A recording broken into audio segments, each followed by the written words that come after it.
I used to think toxic family members could only hurt you with words. I thought they could embarrass you at dinner, twist your memories, make you feel small in your own childhood home.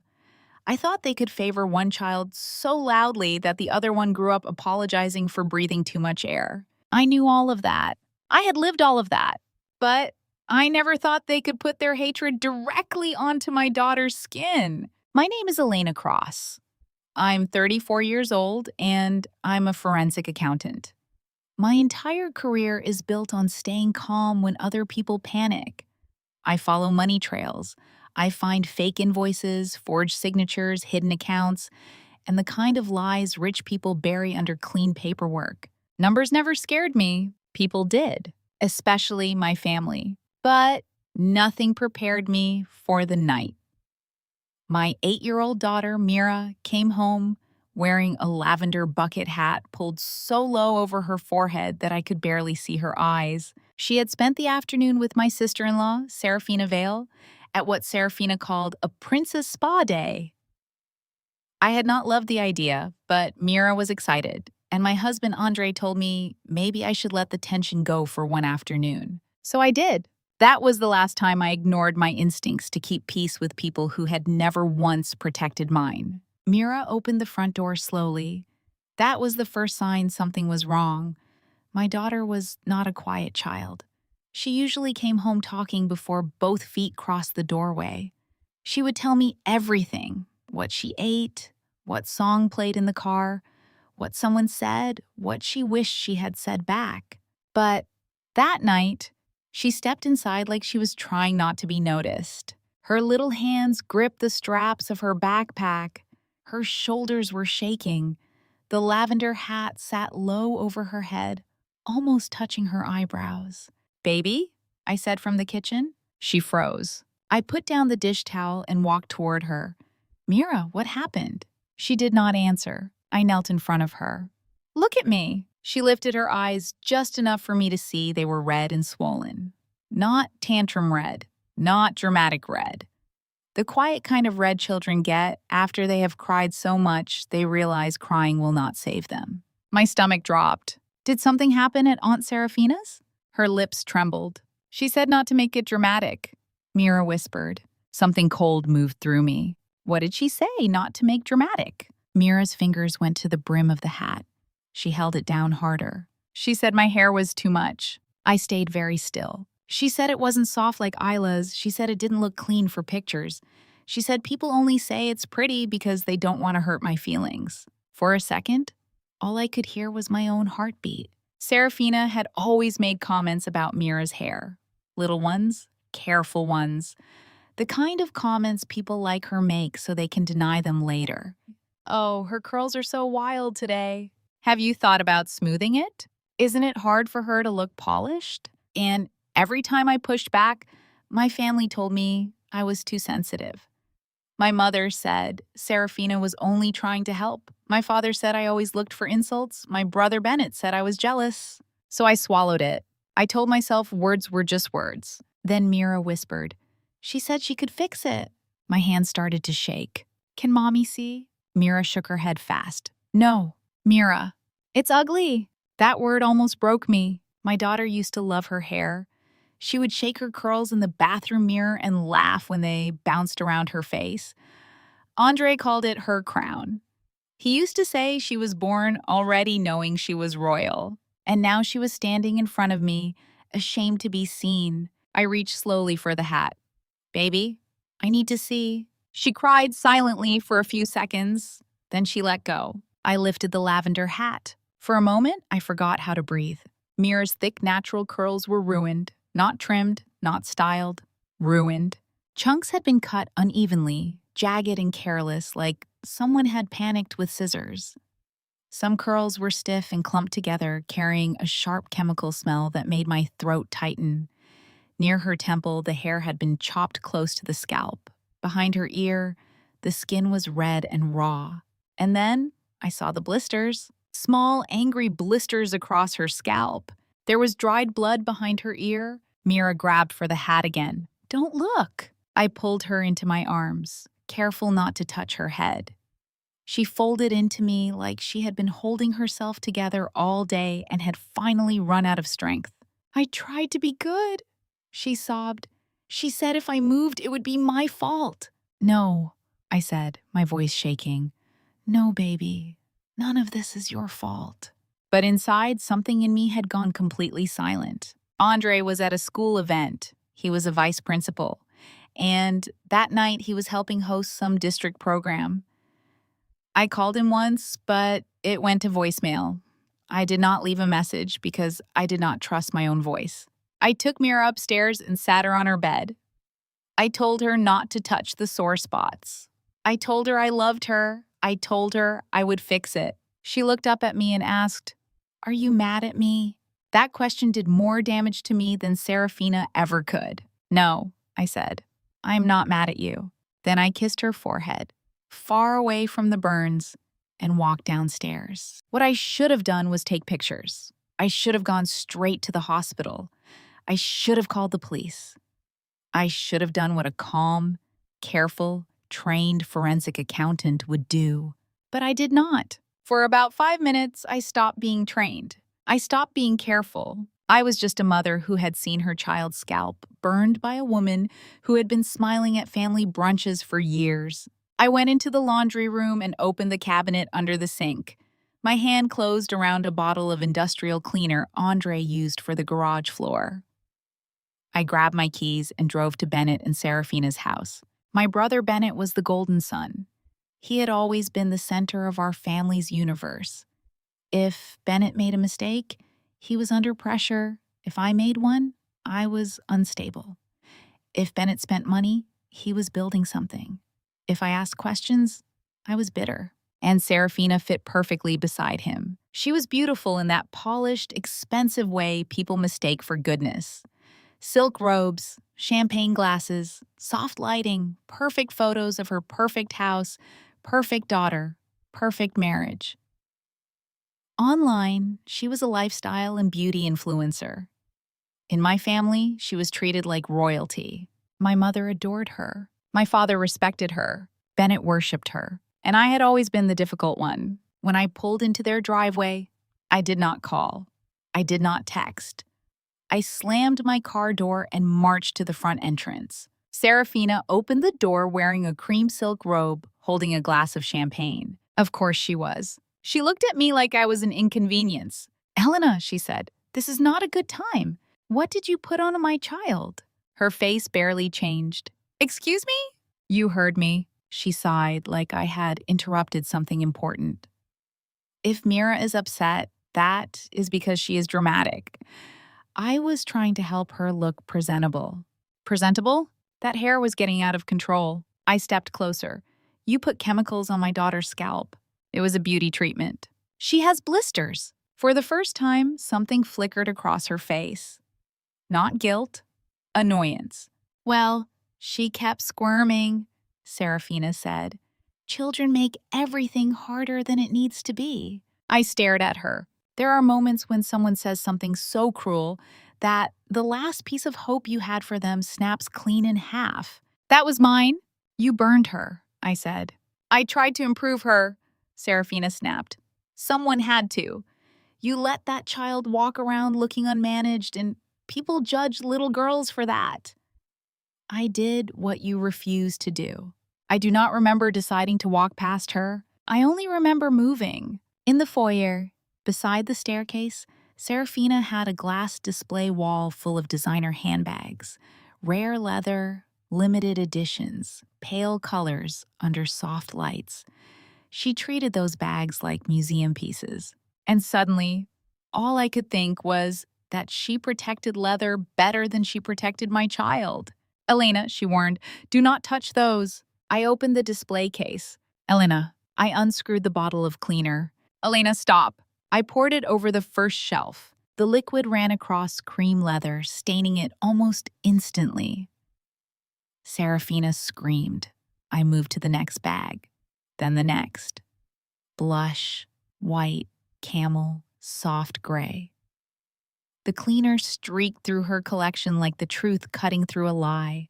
"Are you insane?" she shrieked. I turned to her, still holding the bottle. Now they finally match what's underneath you. That was when Bennett appeared at the top of the stairs. Behind him stood my parents. My mother gasped. My father's face hardened. Bennett looked at the ruined bags, then at me, like I was something disgusting that had crawled into his perfect house. And my mother said, "Elena, what have you done?" Not, "What happened to Mira?" Not, "Is your daughter okay?" Not, "Why are you holding a bottle of cleaner in my son's house?" Just that. "What have you done?" That was the moment I understood how this would go. Seraphina was crying over handbags. Bennett was already furious. My parents were already ashamed of me. And I was standing there with chemicals in my hand, surrounded by damaged property. I had come there because Seraphina burned my child, but I had just given her something dangerous. A scene, a story, a version of events where I looked unstable and she looked like the victim. That was my first mistake. Not because Seraphina did not deserve to lose those bags. She did. But because people like Seraphina do not need a full lie. They only need your worst moment, framed correctly. Seraphina called the police before I even made it back to my car. That was the part I understood too late. While I was standing in that foyer, shaking with rage and heartbreak, she was already thinking 3 moves ahead. Her designer bags were ruined, yes, but Seraphina had built her whole life on presentation. She knew how to turn damage into sympathy. She knew how to cry in the right lighting. She knew how to make herself look fragile when she had just done something unforgivable. By the time I stepped outside, I could hear her behind me, sobbing into the phone. "She came into my house," Seraphina cried. "She had chemicals. She destroyed my property. I don't feel safe." I stopped on the front steps. Not one word about Mira. Not one word about my daughter's burned scalp, her chopped hair, the blood behind her ear. Just Seraphina, her ruined handbags, and her beautiful victim voice. 2 police cars arrived faster than I expected. Their lights flashed across Bennett's perfect driveway, red and blue washing over the white stone front of the house. For one wild second, I thought maybe this was good. Maybe now someone official would listen. Maybe now I could say what happened to my child, and the whole ugly truth would finally have to stand in the open. But that was not how it went. An officer asked me to stand on the porch, not Seraphina, me, because I was the one outside with a bottle of cleaner in my car. I was the one who had damaged property. I was the one breathing too hard, hands shaking, eyes red with fury. Seraphina was inside, wrapped in silk, crying into Bennett's chest. Bennett did not ask about Mira. That is what I remember most clearly. My brother came down the stairs, walked past me, and went straight to the display case. He stared at the stained leather like he was looking at a crime scene. His jaw clenched. His face went pale with anger. Then he turned to me. "You have lost your mind." I said, "Your wife burned my daughter." He did not blink. "Do you have any idea how much damage you caused?" I stared at him. "Do you have any idea what she did to Mira?" Behind him, my mother appeared in the doorway. Elena Cross, perfectly dressed as always, one hand pressed to her chest like she had just witnessed something tragic. But the tragedy, to her, was not my child. It was the embarrassment. "Elena," she hissed, "how could you do this to your brother?" My father stood beside her, silent at first. Victor Cross never wasted words when disappointment could do the work for him. His face had that hard, cold look I had known since childhood. The look that said I had stepped out of my assigned role again. I was the emotional one, the jealous one, the difficult one. Bennett was the son who needed protection. Seraphina was the daughter-in-law who made the family look good. And Mira was apparently just collateral damage. I turned to my mother. Mira has chemical burns on her scalp. Marianne's expression flickered, but only for a second. Seraphina said she was trying to help with her hair. She cut chunks out of it. She probably had to trim it because Mira was moving around. I felt the air leave my lungs. She has blisters. My father finally spoke. Children get irritated skin all the time. I looked at him like I did not recognize him. There is dried blood behind her ear.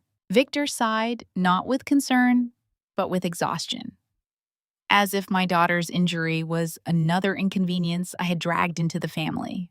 Elena, you always escalate everything. That sentence took me straight back to being 16 years old, standing in the kitchen after Bennett crashed my car and somehow convinced our parents I had made him nervous by asking too many questions. It took me back to every birthday where his mistakes became pressure and my pain became attitude. It took me back to learning that in my family, truth did not matter unless Bennett could survive it. I said slowly, "Your granddaughter is hurt." My mother looked away, and in that tiny movement, I understood. They believed me, maybe not fully, maybe not in the way that mattered, but some part of them knew Seraphina had crossed a line. They just did not want that line to cost them anything. Because if Seraphina was guilty, then Bennett had married a woman who hurt a child. If Bennett had married a woman who hurt a child, then my parents' perfect golden family image had a crack in it. And if there was one thing Marianne and Victor Cross protected more fiercely than their children, it was the appearance of having protected them well. So they chose the easier version. I was unstable. Seraphina was misunderstood. Mira was dramatic. The officer asked me what happened. I tried to explain. I said my daughter came home injured. I said Seraphina had used some kind of product on her hair. I said, I came here angry and damaged the handbags. I admitted that part because lying would only make it worse. But the entire time I spoke, I could feel my family watching me, like they were hoping I would sound crazy enough to make their choice easier. Then Bennett stepped forward. My wife tried to help her niece, he said, voice controlled and cold. Elena has always had jealousy issues with Seraphina. Tonight she came here with chemicals and destroyed thousands of dollars of property. We want charges filed. I laughed once.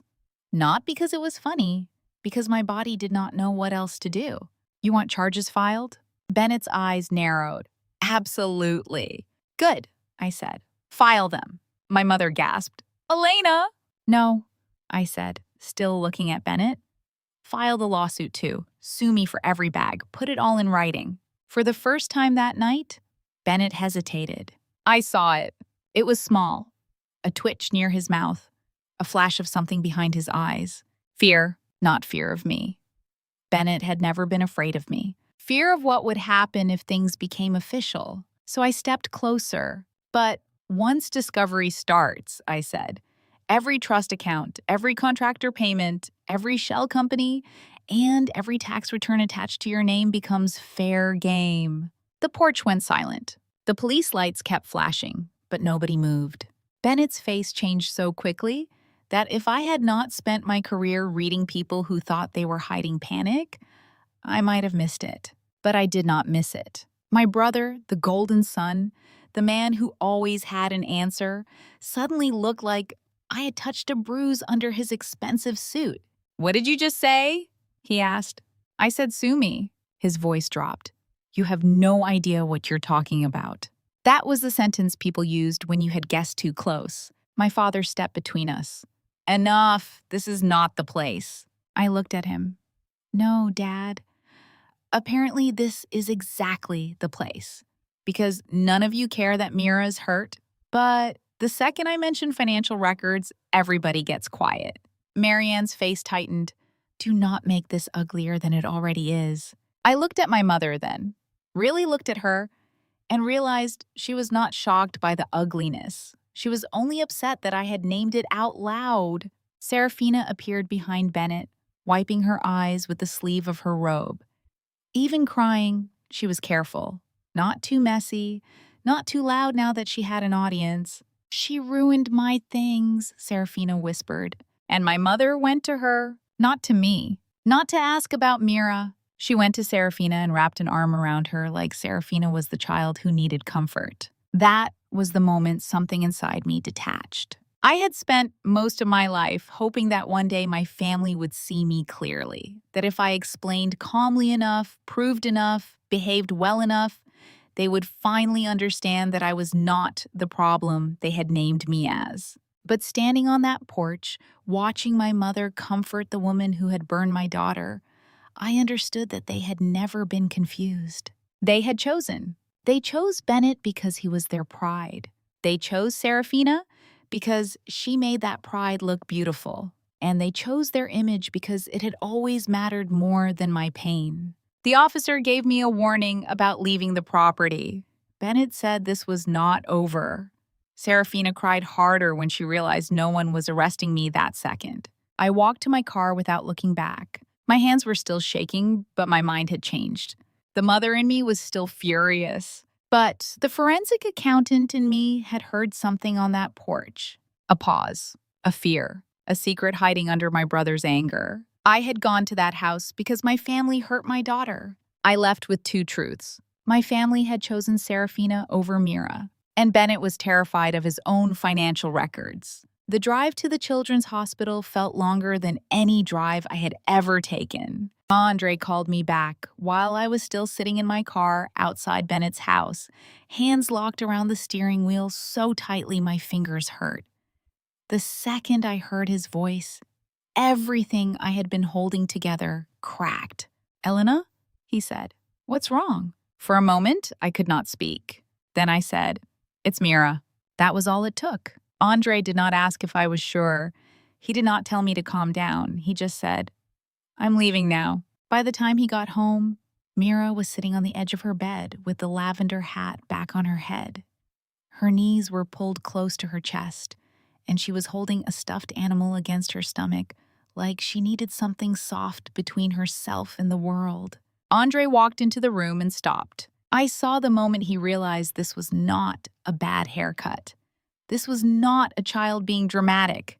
This was injury. He knelt in front of her carefully. "Hey, Stargirl," he said, and his voice broke. Mira looked at him with wet eyes. "Daddy, I tried to be still." Andre closed his eyes for half a second. Then he said, "I know, baby. You did nothing wrong." I helped Mira into the car. Andre drove because I did not trust myself behind the wheel anymore.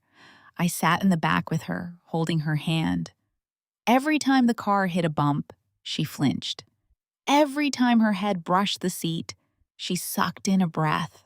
And every time guilt cut through me. I should have taken her to the hospital immediately. I should have checked the damage before I drove to Seraphina's house. I should have protected the evidence.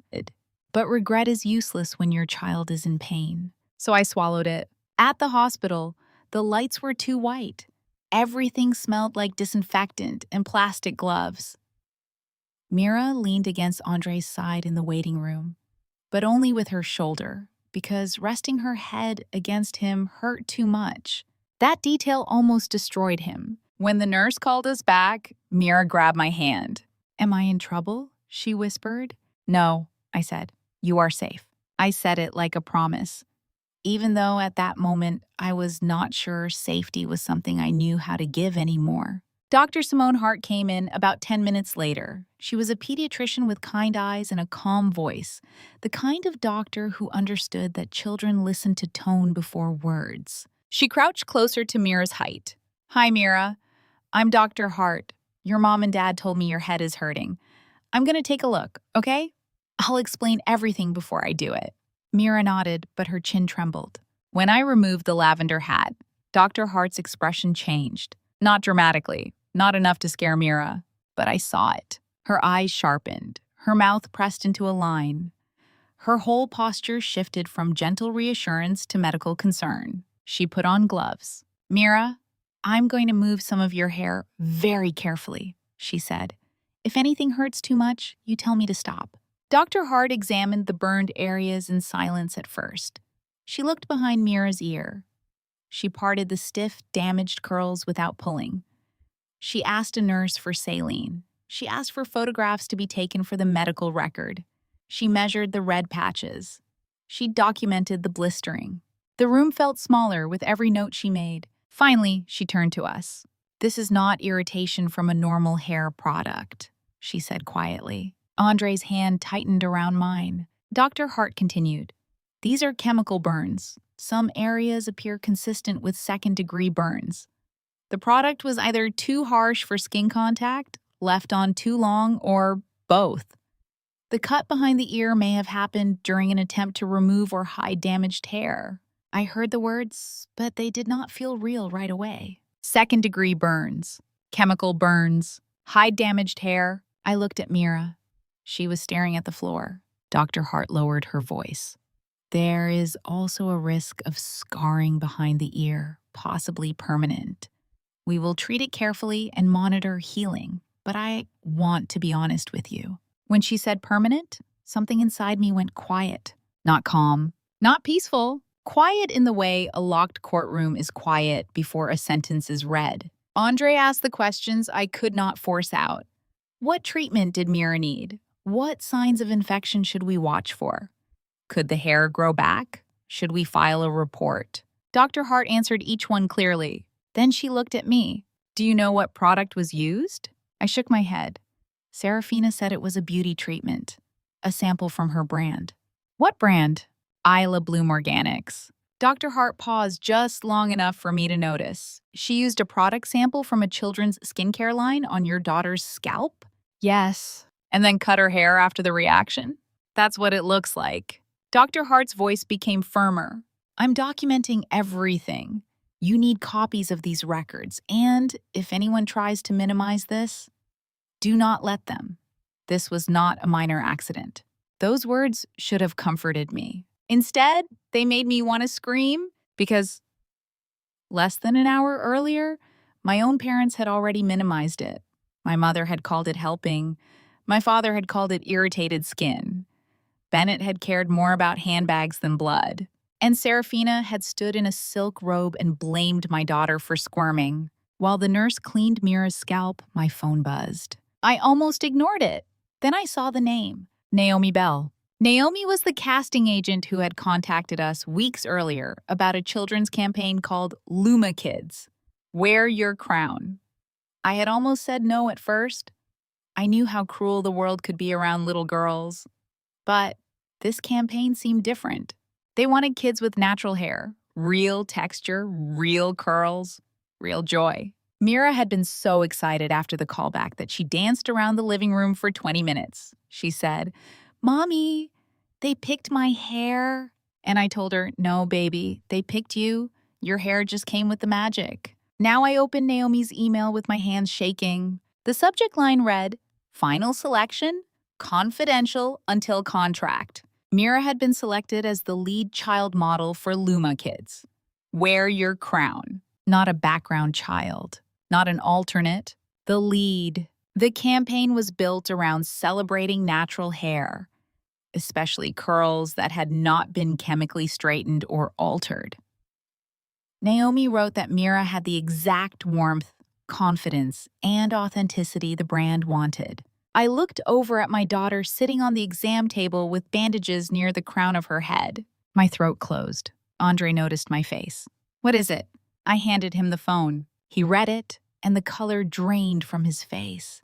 Then another message came in from Naomi. "Elena, I need to tell you something uncomfortable. Seraphina Vale brought Isla to the same casting. Isla was lovely, but the client felt her look was too styled for this campaign. Seraphina was very upset. She called the agency twice. Somehow she found out Mira was under final consideration. I am so sorry if this causes tension, but I thought you should know." I stared at the message until the words blurred. There it was, the missing piece. Seraphina had not invited Mira over for a spa day because she wanted bonding time. She had not accidentally used the wrong product.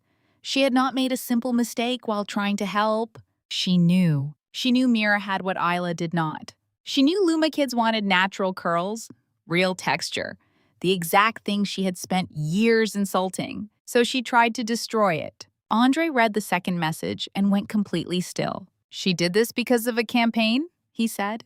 His voice was low in a way I had never heard before. I looked at Mira. She was watching the nurse wrap her with careful hands, trying so hard to be brave. "No," I said, because even then, some part of me understood there was more. Jealousy explained the timing. It explained the hair.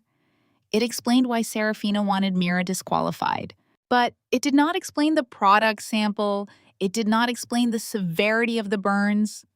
It did not explain why a so-called organic children's skincare brand would contain something strong enough to blister a child's scalp. At that point, I thought the campaign was the whole motive. I thought Seraphina had hurt my daughter because she could not stand seeing Mira chosen over Isla. I thought this was about jealousy. I thought this was about beauty. I thought this was about winning. I had no idea my daughter had also been used as a test subject. The next morning, I woke up to knocking. Not normal knocking, not a neighbor dropping off mail or a delivery driver tapping once and leaving. This was hard, official knocking. 3 sharp hits against the front door that made my body go cold before I even opened my eyes. Mira was asleep in our room because neither Andre nor I could stand the thought of her being alone after the hospital. She had finally passed out around 4 in the morning, curled between us with the lavender hat on the nightstand and her bandages showing under the soft scarf Dr. Hart gave her. Andre sat up first. "Elena," he whispered. The knocking came again. I already knew. I don't know how, but I knew. When Andre opened the door, there was a woman standing on our porch with a folder in her hand and a police officer beside her. "Mr. and Mrs. Cross?" she asked. Andre's shoulders stiffened. "Yes. My name is Lucia Ramirez. I'm with Child Protective Services. We received an emergency report regarding the safety of your daughter, Mira Cross." For a second, I could not hear anything except the sound of my own pulse. "Mira, safety, emergency report." Andre turned and looked at me. I stepped forward slowly. "What report?" Agent Ramirez's face was professional, not cruel, but I could tell she had already been given a version of the story. She looked at me the way people look at a mother when they are trying to decide if grief is guilt. "The report states that Mira sustained chemical injuries during an incident involving you," she said. "It also states there may be ongoing domestic instability, financial coercion, and possible retaliation involving extended family members." I almost laughed, not because it was funny, because the lie was so ugly, so perfectly built, that my body did not know where to put the shock. Seraphina had not wasted even one night. She had taken my worst 5 minutes and stapled them to my daughter's injuries. She did not have to invent everything. That was what made it dangerous. She used pieces of the truth. I had gone to her house. I had brought chemicals. I had destroyed property. There was a family conflict. Mira did have chemical burns.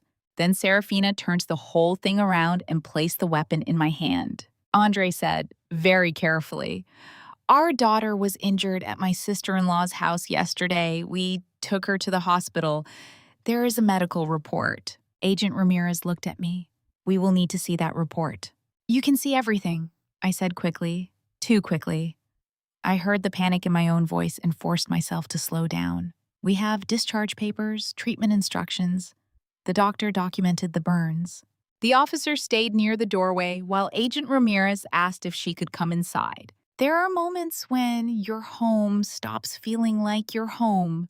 When the walls you painted, the couch your child spills popcorn on, the little shoes by the door, all of it becomes evidence for strangers to inspect. That morning, my house became a case file. Agent Ramirez checked Mira's room. She looked at the bed, the closet, the books on the shelf, the stuffed animals lined up near the pillow. She asked where Mira slept the night before. She asked who had access to cleaning products. She asked whether Mira had ever been injured before. Every question felt like a blade wrapped in cotton. Necessary, maybe, but still sharp. I answered everything. I kept my hands folded in front of me because they wanted to shake. I kept my voice even because if I sounded angry, Seraphina's version got stronger. I showed her the hospital papers. I showed her the ointment. I showed her the appointment instructions. I showed her the photos Dr. Hart had taken, the ones that made my stomach twist every time I saw them. Agent Ramirez studied them carefully. Then she asked, "And after seeing these injuries, you went to Seraphina Vale's home?" I closed my eyes for 1 second. "Yes? With a chemical cleaner?" "Yes." "And you damaged her property?" Andre stepped toward me. She was not thinking clearly. She had just seen. I touched his arm. "No," I said. "I did it." I damaged the bags. I should not have, but I did not hurt my daughter. Agent Ramirez watched me for a long moment. That was the hardest part, not defending myself from a stranger. I had done that before in other ways, in boardrooms and family dinners and emails where men thought volume was proof. The hardest part was knowing Mira was upstairs, still in pain, while I had to prove I was safe enough to keep her. Then Mira appeared at the top of the stairs. She was wearing her pajamas and holding the lavender hat in both hands. She looked so small. "Mommy," she said. Every adult in the room turned toward her. I wanted to run to her, but I forced myself to wait. Every move felt watched. Agent Ramirez softened her voice immediately. "Hi, Mira. I'm Lucia. I'm here to make sure you're okay." Mira looked at the police officer, then at me, then at Andre. Did I do something bad? Andre made a sound under his breath like his heart had been stepped on. "No, baby," I said. "You did nothing bad." Agent Ramirez asked if she could speak to Mira gently, with us nearby, but not answering for her. I wanted to say no. Every instinct in me screamed no, but I knew refusing would look worse. So, we sat in the living room while Mira told a stranger, in tiny broken pieces, what Seraphina had said. That her hair was too much, that it needed fixing, that she had to sit still, that it started burning, that Aunt Seraphina got mad when she cried, that scissors came out after, that she was told not to make it dramatic. With every sentence, Andre's face changed. His pain became something colder, something quieter. Agent Ramirez wrote everything down. Then my phone rang. It was the school district. Andre saw the caller ID and stepped outside to answer. Through the window, I watched him stand on the porch in yesterday's wrinkled shirt, one hand pressed to his forehead. When he came back in, his face had gone gray. "What?" I asked. He looked at Agent Ramirez first, then at me. "The district received notice of a CPS investigation involving our household, Sug," he said. "Because I work with children, they're placing me on administrative suspension pending review." My mouth opened, but no words came out. "Paid?" I asked, even though I already knew from his face. Andre shook his head. "Unpaid."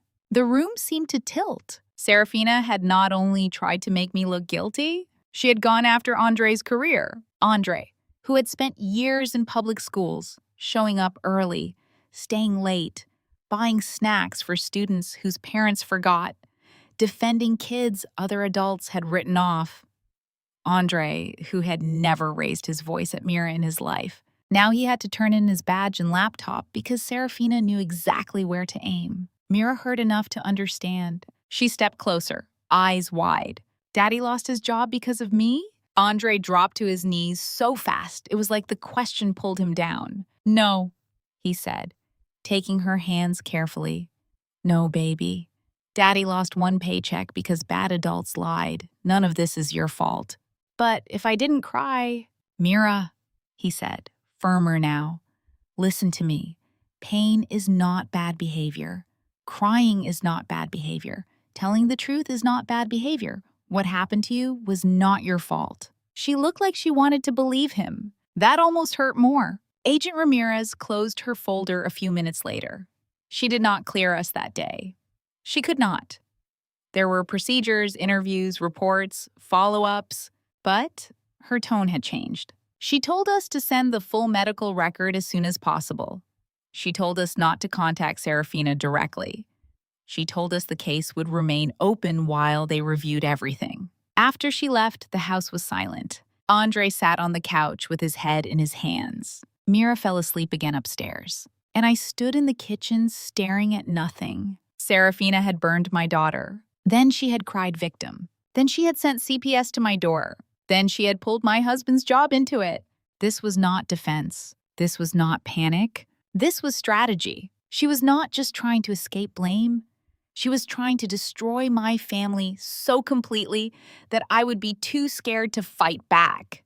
And for a few minutes, I was scared. I will admit that. I was scared in a way I had never been scared before.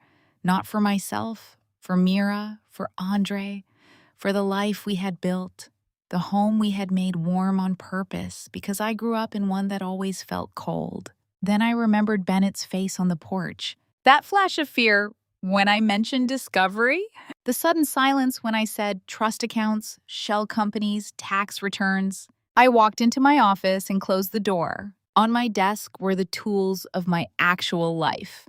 Not rage, not panic, bank statements, digital records, property files, tax documents, trust summaries, the boring things arrogant people underestimate until those boring things become handcuffs. I sat down. I opened my laptop, and for the first time since Mira came home in that lavender hat, my hands stopped shaking. Seraphina had made one mistake. She thought I was only a wounded daughter. She forgot companies hired me when rich people hid money. My mother called at 8:13 that night. I remember the exact time because I was sitting in my office with 3 bank statements open, 2 cups of untouched coffee beside me, and a legal pad full of notes I did not want to believe. Mira was asleep upstairs.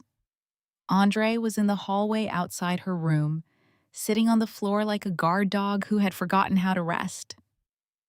Every few minutes, I heard him shift, then go still again. Neither of us had eaten. Neither of us had talked much since CPS left. There are some kinds of fear that make conversation feel disrespectful. When my phone lit up with my mother's name, I stared at it until the screen almost went dark. Elena Cross never called to comfort me. She called to correct me. I answered anyway. Elena, she said. No hello? No softness? No, how is Mira? Just my name, spoken like an accusation. What do you want, Mom? She exhaled sharply. Do not take that tone with me. After what you did last night, you should be grateful I'm speaking to you at all. I looked down at the hospital discharge papers beside my keyboard. What I did? You humiliated this family. There it was. Not injured, not endangered, humiliated. That was always the real crime in my family. I'm not doing this with you, I said. You will listen to me, she snapped. Seraphina is terrified. Bennett is furious. Your father is disgusted. And instead of trying to repair the damage, you are making everything worse. Seraphina burned Mira's scalp. She was trying to help. She used an unknown product on my child and cut her hair after it burned her. You are exaggerating. I leaned back in my chair and closed my eyes. There had been a time when that sentence could still make me question myself. When my mother saying I was exaggerating could make me replay events, soften edges, wonder if maybe I had misunderstood. But there was a medical report on my desk now. Second-degree chemical burns do not care about family narratives. Dr. Hart documented the burns, I said. This is not a debate. My mother went quiet for half a second. Then she changed tactics. You need to think carefully about what happens next. I opened my eyes. Her voice lowered. Not gentle, strategic. Bennett is willing to be reasonable if you are. He knows people. He can help make sure this CPS situation does not get uglier than it needs to. My hand stopped moving over the legal pad. What does that mean? It means you need to stop attacking your family. You need to apologize publicly to Seraphina. You need to admit you lost control. You need to pay for the bags you ruined. And you need to stop spreading this ridiculous story that she harmed Mira on purpose. I stared at the wall. There it was. Not help. An exchange. My silence for my daughter's safety. My humiliation for my husband's career. My pride for the chance to keep my child out of a system Seraphina had weaponized against me. My mother was not offering support. She was offering a hostage negotiation. I said, so Bennett will help with CPS if I protect Seraphina? That is not what I said. It is exactly what you said. Elena, stop making yourself the victim. I laughed once, very quietly. That old sentence again. The family lullaby. Stop making yourself the victim. I looked at the files on my desk.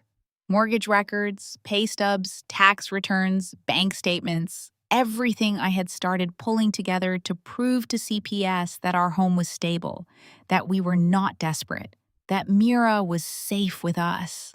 Then my eyes shifted to a folder I had not opened in months. Cross Family Trust. The trust my grandfather had left behind. The trust Bennett managed.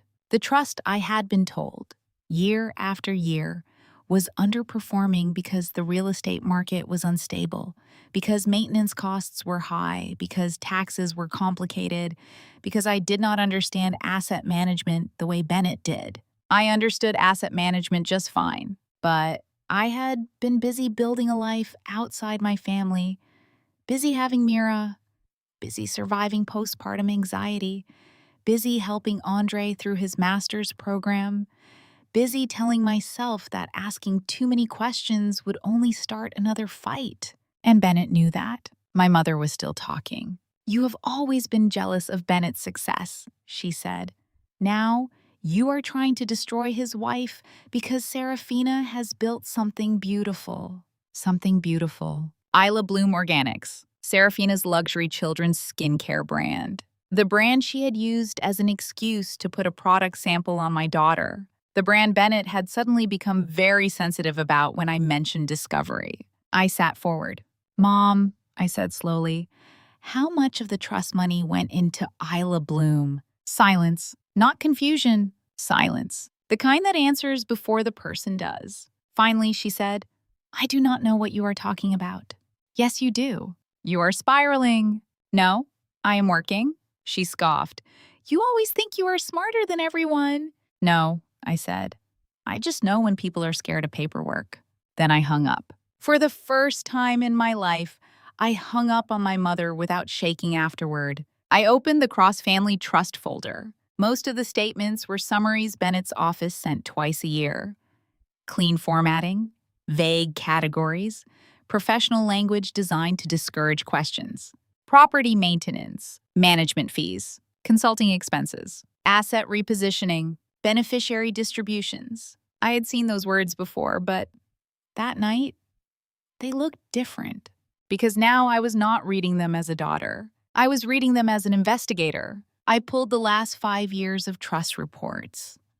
Then I opened my own banking records and compared the listed distributions to what I had actually received. The numbers did not match. Not by a little, by a lot. Some distributions listed under my name had never reached my account. Some withdrawals had authorization codes I had never seen. Several forms showed my signature, except I had not signed them. I enlarged the scanned copies and felt my pulse slow down in that strange, focused way it did when I found fraud at work. The signature was mine, but not really. It looked copied, too flat, too consistent. The pressure did not vary. The slant repeated exactly across forms months apart. A scan. Someone had used an old signature scan. I kept going. The next pattern appeared under expenses. Consulting fees had increased dramatically over 3 years. Not normal increases, not market-driven adjustments. Spikes. Repeated payments, rounded numbers. The kind of clean fraud people commit when they think family loyalty is better protection than good accounting. 3 companies appeared again and again. Northgate Advisory, LLC. Silver Pine Asset Services. Holloway Management Group. I searched each one through public business records. No real offices. No staff. No active business websites. Mailing addresses that led to rented mailboxes. And one registered agent name that made my stomach tighten. Gavin Locke, Seraphina's cousin. I sat back slowly. The first transfer was just under $50,000. The next was $125,000. Then $300,000. Then more. Money left the trust under management and consulting fees, moved through those shell companies, then disappeared into accounts labeled as vendor payments, brand development, supply chain support, digital launch services. I followed the trail for another hour. At 10:42 p.m., I found the first direct link, a wire from Silver Pine Asset Services to Isla Bloom Organics, $275,000. 2 weeks later, another transfer, $410,000. Then a larger one from Holloway Management Group, $650,000. By the time I finished tracing the available records, I had found almost $2 million in trust money flowing through shell companies connected to Seraphina's family and into her brand. My inheritance, my daughter's future, stolen, washed, and repackaged in pastel bottles with gold lettering. I sat in the blue light of my laptop screen and thought about every time Bennett told me distributions were low. Every time my mother told me not to be greedy. Every time my father said Bennett was doing his best. Every time Seraphina looked at me like I was beneath her while building her empire with money that had been taken from me. And then I thought about Mira, her lavender hat, her burned scalp, her little voice asking if I was mad at her. This was not just cruelty. It was a system. They had kept me small because small people do not audit trusts. They had called me unstable because unstable people are easy to discredit. They had protected Bennett because Bennett was not just the golden son. He was the gatekeeper. I opened a new document and began listing everything. Forged withdrawals. Shell companies. Registered agent linked to Seraphina. Trust funds transferred into Isla Bloom. Potential identity theft. Potential wire fraud. Potential breach of fiduciary duty. Then I wrote one sentence at the top of the page. They needed me quiet because they had been stealing from me. I had gone looking for documents to prove to CPS that I was a stable mother. Instead, I found the first receipt showing why my family had always needed me silent. Andre found me in my office a little after midnight. He did not knock.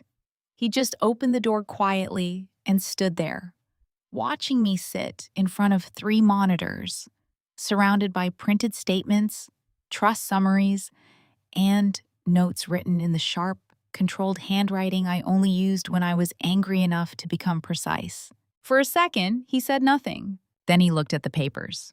"Elena," he said carefully, "what did you find?"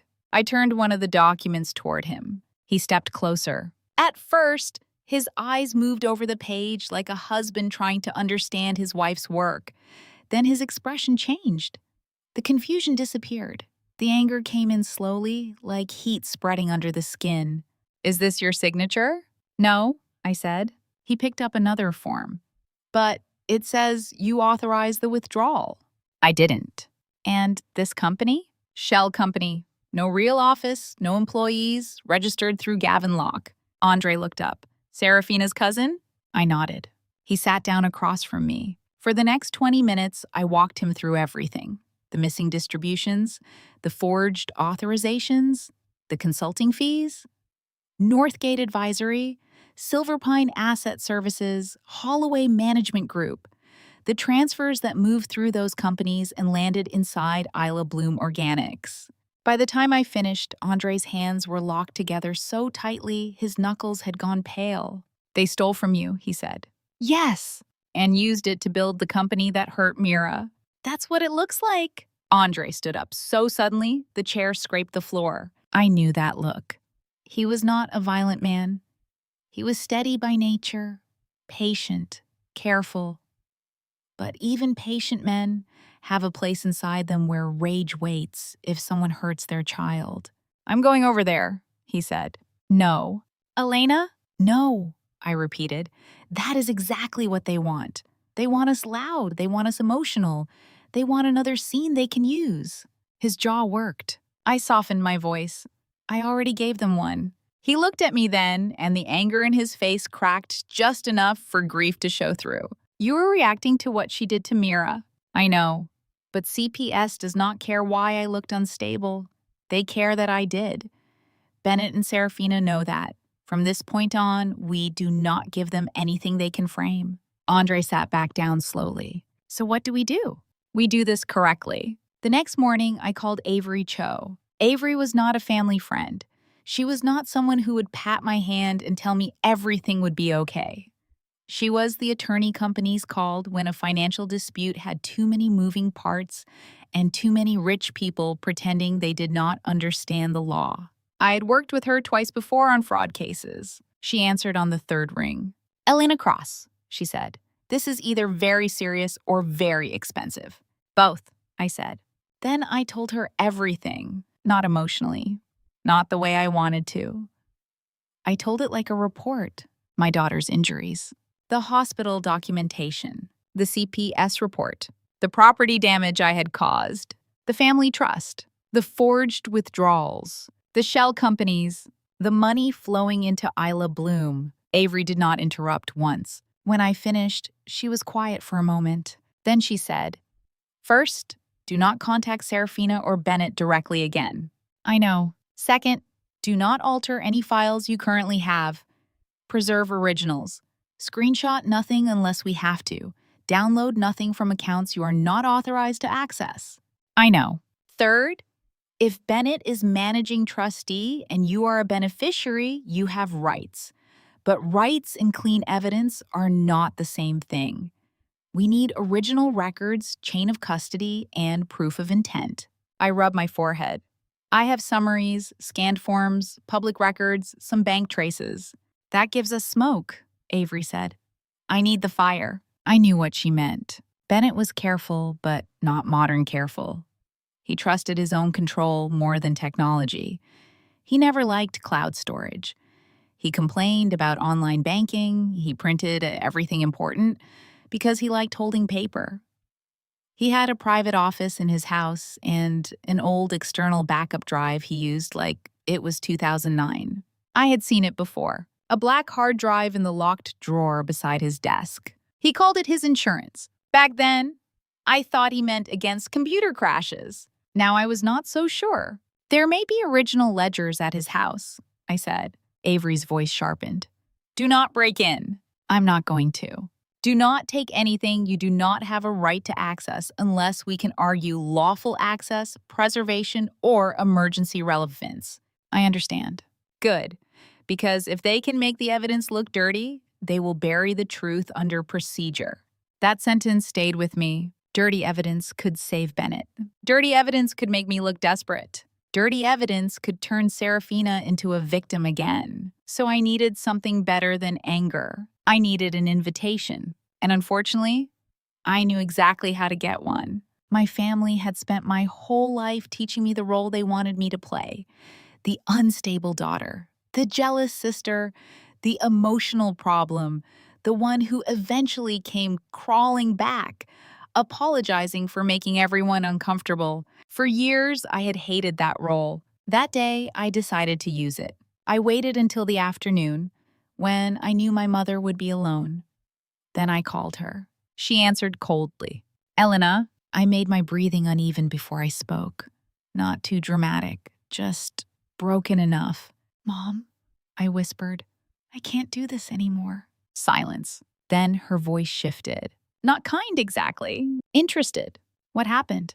CPS came. Andre's suspended. Mira keeps crying. I don't know what to do.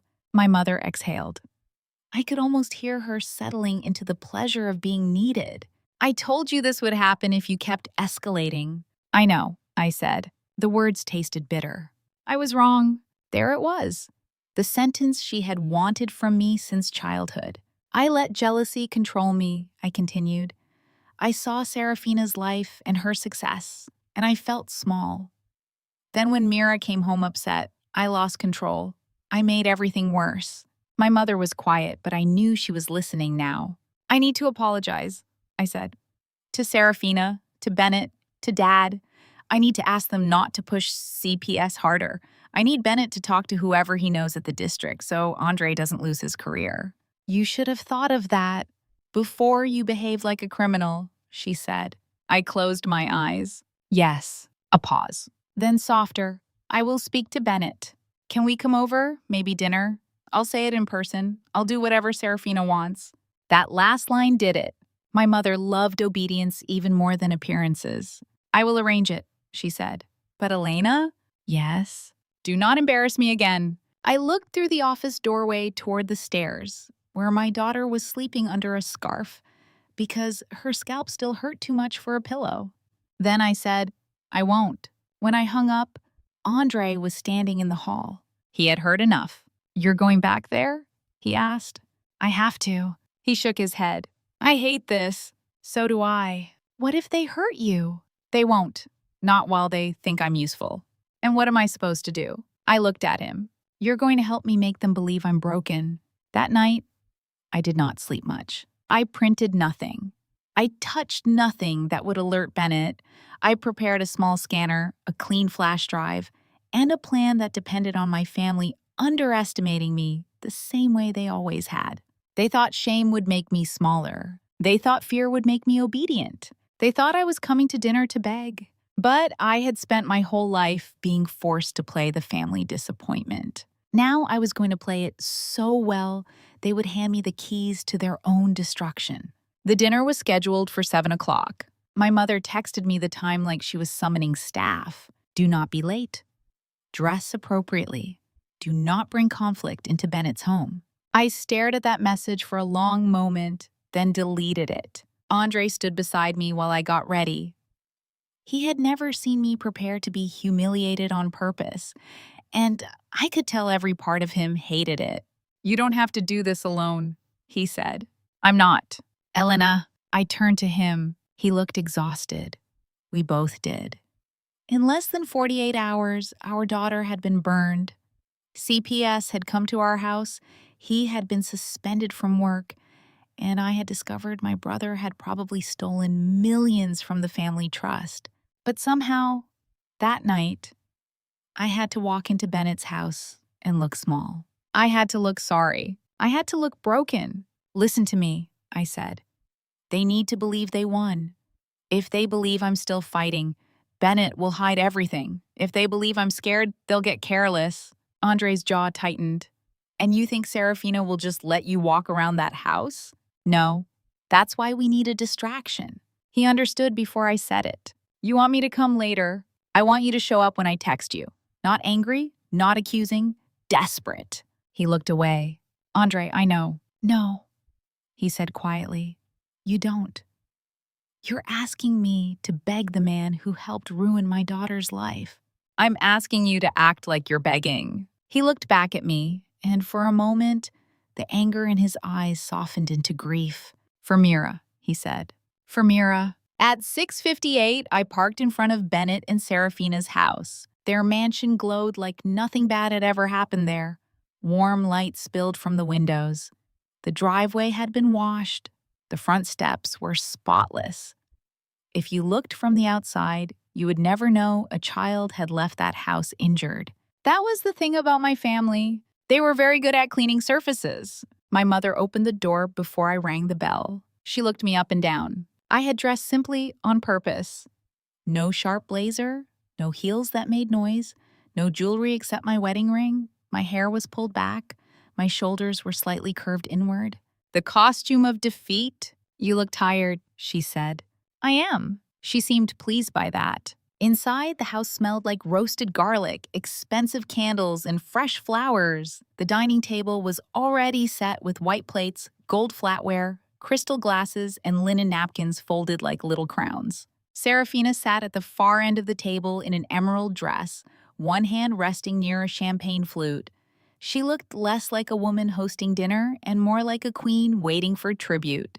Bennett stood behind her chair. My father sat with a glass of whiskey, silent and judgmental. No one asked about Mira. Not one person. Seraphina smiled when she saw me. Elena, her voice was soft, but her eyes were bright. She was enjoying this. I lowered my gaze just enough for her to notice. Seraphina, I said, thank you for letting me come. My mother inhaled like she had been waiting years to hear me speak that way. Dinner began with performance. They passed food.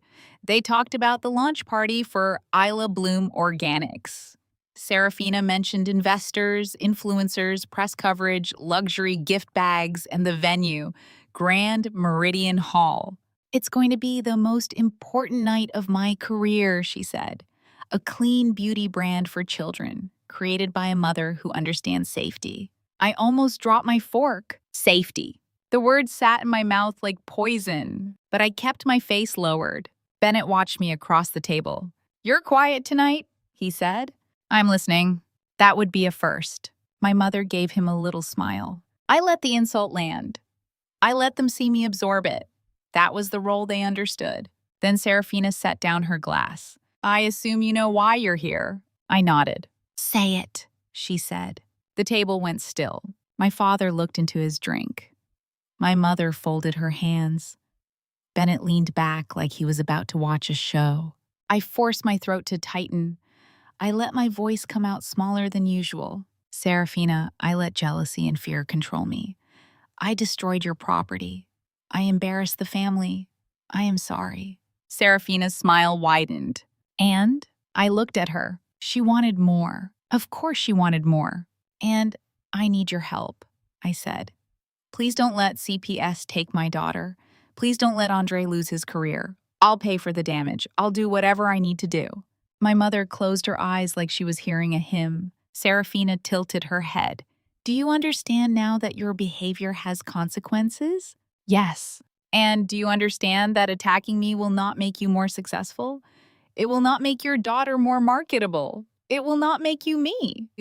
That one almost got through. But I thought of Mira upstairs at home, asleep with medicine on her scalp. I swallowed my rage. Yes, I whispered. Bennett finally spoke. You're lucky Seraphina has a generous heart. I looked at him. I know. He believed it. That was the worst and most useful part. Seraphina leaned back. The bags were worth more than you probably understand, but I am willing to let you work part of it off. My mother nodded immediately, like this was mercy. What do you mean? I asked. I have warehouse prep all week for Isla Bloom. Gift bags, product boxes, cleaning, organizing. You can take the night shifts. Floors, bathrooms, trash. Nothing public-facing, obviously. The humiliation was deliberate. She wanted me beneath her, literally cleaning up after the empire she built with money stolen from me. I made my face crumple with gratitude. Thank you, I said.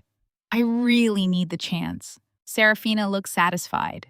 That was when I reached for my water and accidentally knocked over my wine. Red wine spilled across my lap and down the front of my blouse. My mother gasped, Elena!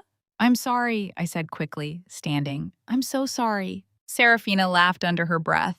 There's a bathroom upstairs. Try not to ruin anything else. Perfect. I moved quickly, but not too quickly. I carried a napkin against my blouse and walked upstairs like a humiliated woman trying not to cry. But the second I turned the corner, my posture changed. Bennett's office was at the end of the hallway. I knew the house well enough. I also knew Bennett well enough to remember his habits. He liked hiding things in places he thought were clever, but were actually just predictable. Spare keys under decorative objects, passwords written in planners, backup drives in locked drawers because he trusted locks more than people. The office door was locked. I walked to the tall plant near the window, reached into the ceramic pot, and found the small brass key taped beneath the inner rim. Still there. Arrogance is useful when it belongs to someone else. I unlocked the door and slipped inside. The office smelled like leather and printer ink. Framed awards lined the wall. A large desk sat in the center.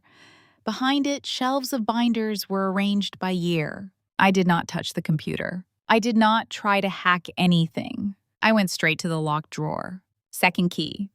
Taped behind the bottom edge of the desk.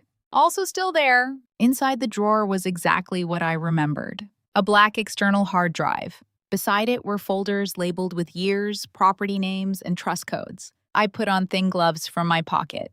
Then I used the portable scanner I had hidden inside my bag. Fast, quiet, controlled, withdrawal forms. My name. My forged signature. Invoices from Northgate Advisory. Contracts with Silver Pine Asset Services. Vendor agreements with Holloway Management Group. A transfer schedule marked IBO launch funding. Isla Bloom Organics. My pulse stayed steady, but my body knew the danger. Every sound from downstairs felt too loud.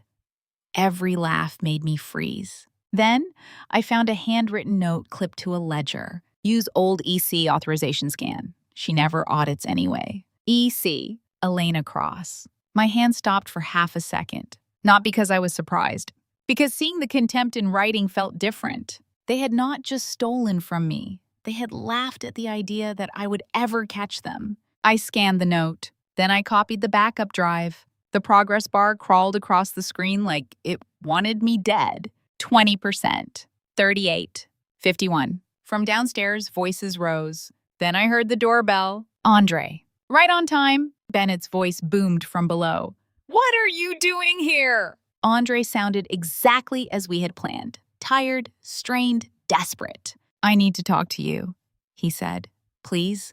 The district is reviewing my suspension. You know people. I'm asking you to help me. My father immediately stepped in. I could hear him begin one of his speeches about responsibility, consequences, and being the head of a household. Good. They were distracted. 76%. 89. Then footsteps came up the stairs. I went still. Seraphina. I knew her walk. Slow, controlled, heels soft against the floor. The office doorknob turned. Locked. I had locked it behind me. Elena, she called. I held my breath. The doorknob moved again. Then she made a disgusted little sound and walked toward the bathroom. I yanked the drive free the second the copy completed, returned the original, relocked the drawer, relocked the office, and slipped into the bathroom just before Seraphina reached the hallway again. I turned on the sink and soaked the wine stain with water. When she appeared in the doorway, I was scrubbing my blouse with a towel, eyes red on purpose. She looked me over. Pathetic, she said. I lowered my head. I know. By the time I came downstairs, Andre was gone. Bennett looked irritated but satisfied. My father looked proud of whatever lecture he had delivered. My mother looked relieved that the family order had been restored. And Seraphina looked victorious. I apologized again before leaving. I thanked her again. I promised I would report to the warehouse schedule. Then I walked out of that house with the copy drive in my bag and their laughter behind me. I thought I had stolen proof of financial fraud. I had no idea.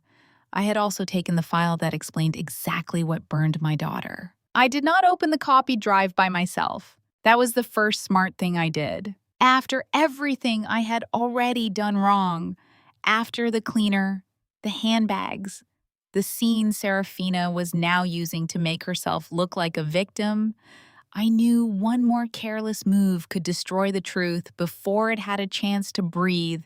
So the next morning, I drove to Avery Cho's office with the copied drive sealed inside a padded envelope. Avery did not smile when she saw me. She just looked at the envelope, then at me. Tell me exactly how you obtained it. I did. Every detail. The dinner, the apology, the wine, the office, the original drive, the copy, the documents, the handwritten note. Avery listened without interrupting, but her face got tighter with every sentence. When I finished, she leaned back. You understand this is complicated. Yes. You were invited into the house, but not into the office. I know. You copied data that may include records you have a legal interest in as a trust beneficiary, but also business files that may not belong to you. I know. And if Bennett's attorney can argue this was theft, invasion, or tampering, they will. I nodded. Avery tapped one finger against the desk. Then we treat this like evidence from the first second. We do not edit anything. We do not rename files. We do not forward pieces around like gossip. We create a forensic image, document when and how it came into my custody, and preserve the original copy exactly as received. For the first time in days, I felt like I could breathe. Not because things were safe, because someone competent was finally standing between my family and the truth. Avery called in a digital forensics specialist she trusted. He was quiet, middle-aged, and completely uninterested in drama, which made me trust him immediately. He created a forensic image of the drive, logged timestamps, generated hash values, and wrote down every transfer of custody like we were preparing for court. Because we were. While the imaging ran, Avery looked at me. You said there may be product files? I saw an Isla Bloom folder. Financial? Maybe. But Act 7 ended with a file name I didn't understand. What file name? I opened my notebook. Prototype Scalp response notes. Avery's face changed. Say that again. Prototype Scalp response notes. For a few seconds, the room went completely still. Then Avery said, "We need to look at that first." When the forensic image was ready, the specialist opened the copy in a controlled environment. No internet connection, no syncing, no accidental modifications. The Isla Bloom folder was not hidden. That was the arrogance of it. Bennett and Seraphina did not think anyone would ever get close enough to look. Inside were contracts, invoices, promotional materials, investor decks, manufacturing agreements, lab reports, email exports, shipping manifests, ingredient lists, and folders named by batch number. At first glance, it looked like a normal startup archive. Then we opened the lab reports. The brand Seraphina had built her whole public image around was supposed to be organic, vegan, gentle, safe for sensitive skin, dermatologist inspired, luxury skincare for children whose mothers wanted only the cleanest ingredients. That was the story. That was what she said in interviews. That was what she printed on the packaging. That was what she was about to sell to parents. But the documents told a different story. The manufacturer was overseas, not automatically suspicious by itself, but the certifications Seraphina bragged about online were not in the files. Some were pending, some were incomplete. Some appeared to apply to packaging facilities, not the actual formula. The ingredient list in the investor deck did not match the ingredient list in the lab report. The pretty version said things like aloe, oat extract, shea butter, chamomile, and botanical oil blend. The internal version included compounds that made my stomach twist. Sodium hydroxide, calcium thioglycolate, a formaldehyde-releasing preservative. I was not a chemist, but I knew enough to understand. Those words did not belong anywhere near the phrase gentle children's skincare without serious testing, clear labeling, and strict controls. Avery called a toxicology consultant while I sat there reading the same lines over and over. Sodium hydroxide, calcium thioglycolate, formaldehyde-releasing preservative. The consultant did not need long. "This is not a simple moisturizer," she said through the speakerphone. "Depending on concentration and exposure time, these ingredients can be associated with chemical hair processing, strong irritation, and corrosive reactions. Calcium thioglycolate is used in depilatory or hair-altering products. Sodium hydroxide can cause burns. A formaldehyde-releasing preservative can create sensitivity issues, especially in children." Children. The word landed like a weight. Avery asked, "Could this cause blistering on a child's scalp? With the wrong concentration or prolonged exposure?" "Yes." I closed my eyes. Mira's little voice came back to me. She said if I moved, it would be my fault. The next file was an internal factory warning. It was written in stiff, translated English, but the meaning was clear. The test batch had caused strong irritation during patch testing. The manufacturer recommended reformulation before use on children. They specifically warned that prolonged contact with sensitive skin could result in burning, redness, blistering, or tissue damage. There was an email attached. From the manufacturer, to Seraphina, to Bennett. Subject line, Batch YB-04 Safety Concern. The factory asked whether Isla Bloom wanted to delay the launch for additional testing. Seraphina's response was 4 sentences. I read them once, then again, then out loud, because part of me needed someone else to hear the evil in plain language. "We do not have time to delay. The launch date is fixed. I need to know whether the formula loosens coarse curl texture enough to support the smoothing claims. Can we test quietly before final packaging?"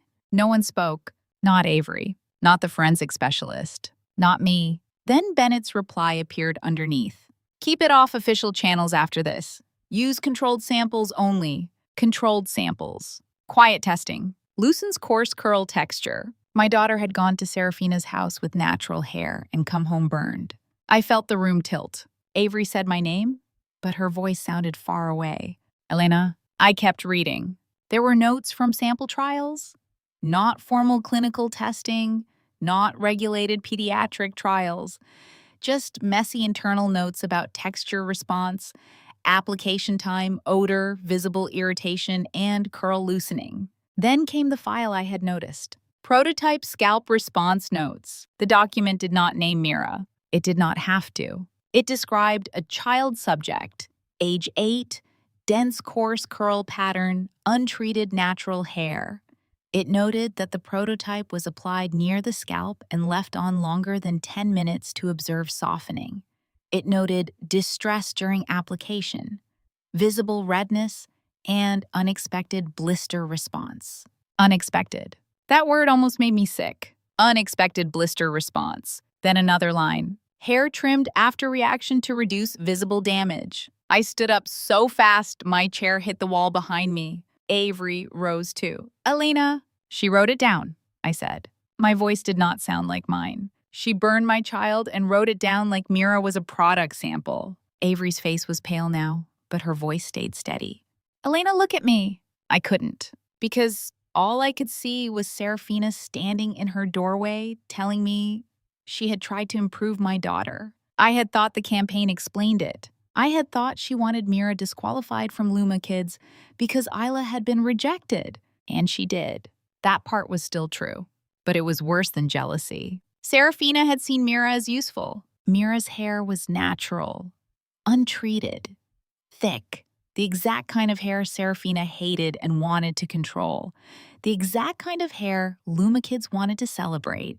The exact kind of hair Isla Bloom wanted to claim it could soften without admitting what that meant. So Seraphina invited her over, called it a princess spa day, put a dangerous prototype on her scalp, watched her cry, left it on, then cut away the evidence when it went wrong. And when Mira came home burned, Seraphina did not panic because she had hurt a child. She panicked because the test had created visible damage. I walked to the window and pressed one hand against the glass. Below Avery's office, people were walking down the sidewalk with coffee cups and laptop bags, living in a world where skincare meant skincare and aunt meant safe.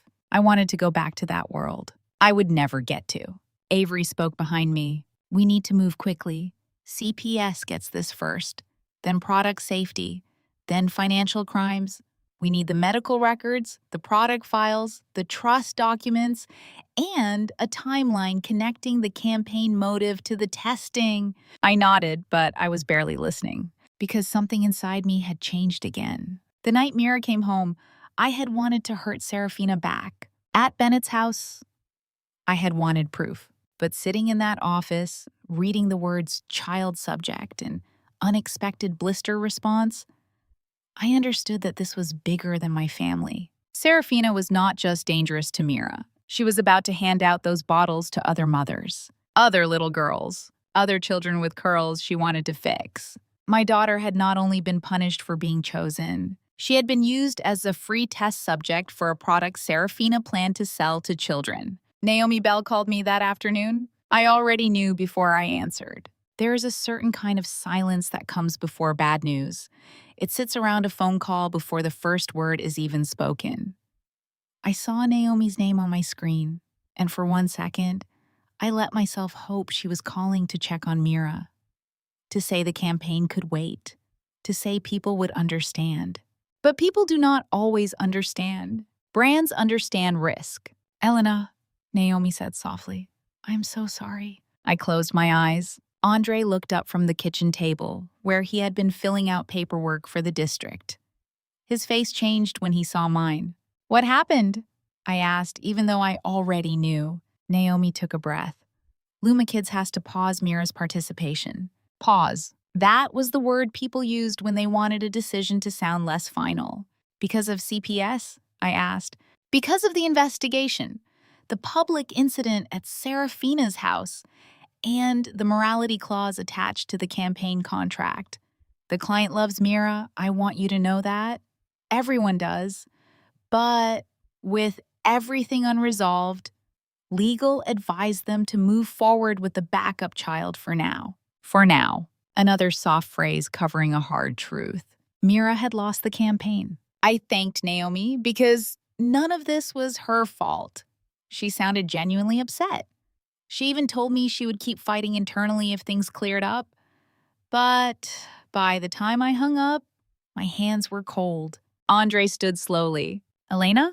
I looked toward the stairs. Mira was in her room. She did not know yet. And suddenly, the loss of that campaign hurt more than I expected. Not because of money, not because of exposure, not because I had ever needed my daughter on a billboard to know she was beautiful. It hurt because Mira had been chosen for the exact thing Seraphina tried to make her hate. Her hair, her real hair, her untouched, natural, full, living crown. For one shining moment, the world had told my daughter that what grew from her head was not too much, not messy, not unpolished, not something to fix. It was worthy of being celebrated, and Seraphina had taken that from her too. I found Mira in the bathroom. She was standing on a little stool in front of the mirror, the lavender hat sitting on the counter beside her.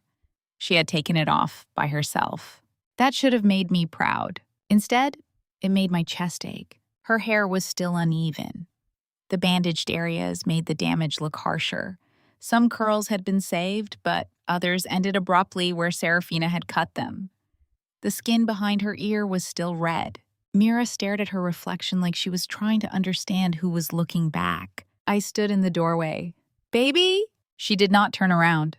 "Did they still want me?" she asked. I went still. She had heard. Children always hear the things adults think they have hidden. I stepped into the bathroom slowly. "Mira, did they still want my hair?" I knelt beside her. Her eyes stayed on the mirror. I could have lied. A gentle lie.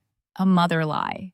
The kind people tell children because the truth feels too heavy for small shoulders. But Mira had already been lied to by adults who wanted control. I would not add my voice to that pile. Luma kids had to choose another girl for now, I said carefully, because there are grown-up problems happening around us. Not because you did anything wrong. Not because your hair is bad. Her chin trembled.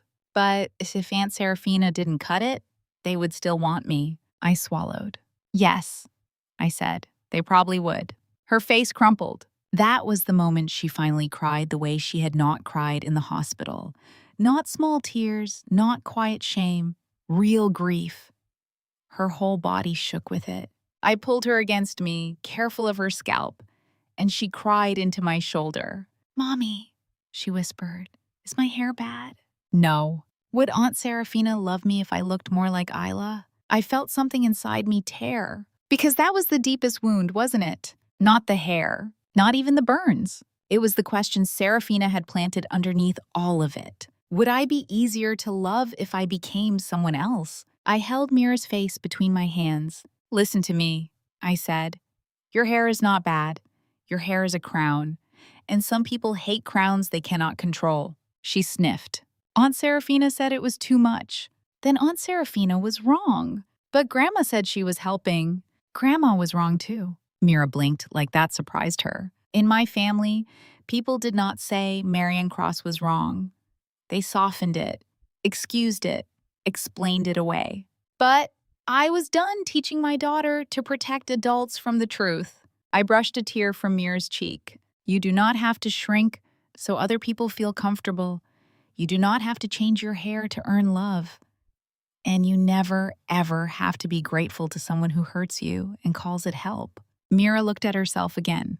"I don't feel pretty." I wanted to tell her she was the prettiest girl in the world. And she was, to me. But beauty was not the only thing she needed in that moment. So I said, "You are allowed to feel sad. You are allowed to feel angry. You are allowed to miss how your hair looked before. But none of this took away who you are." She touched one of the shorter curls.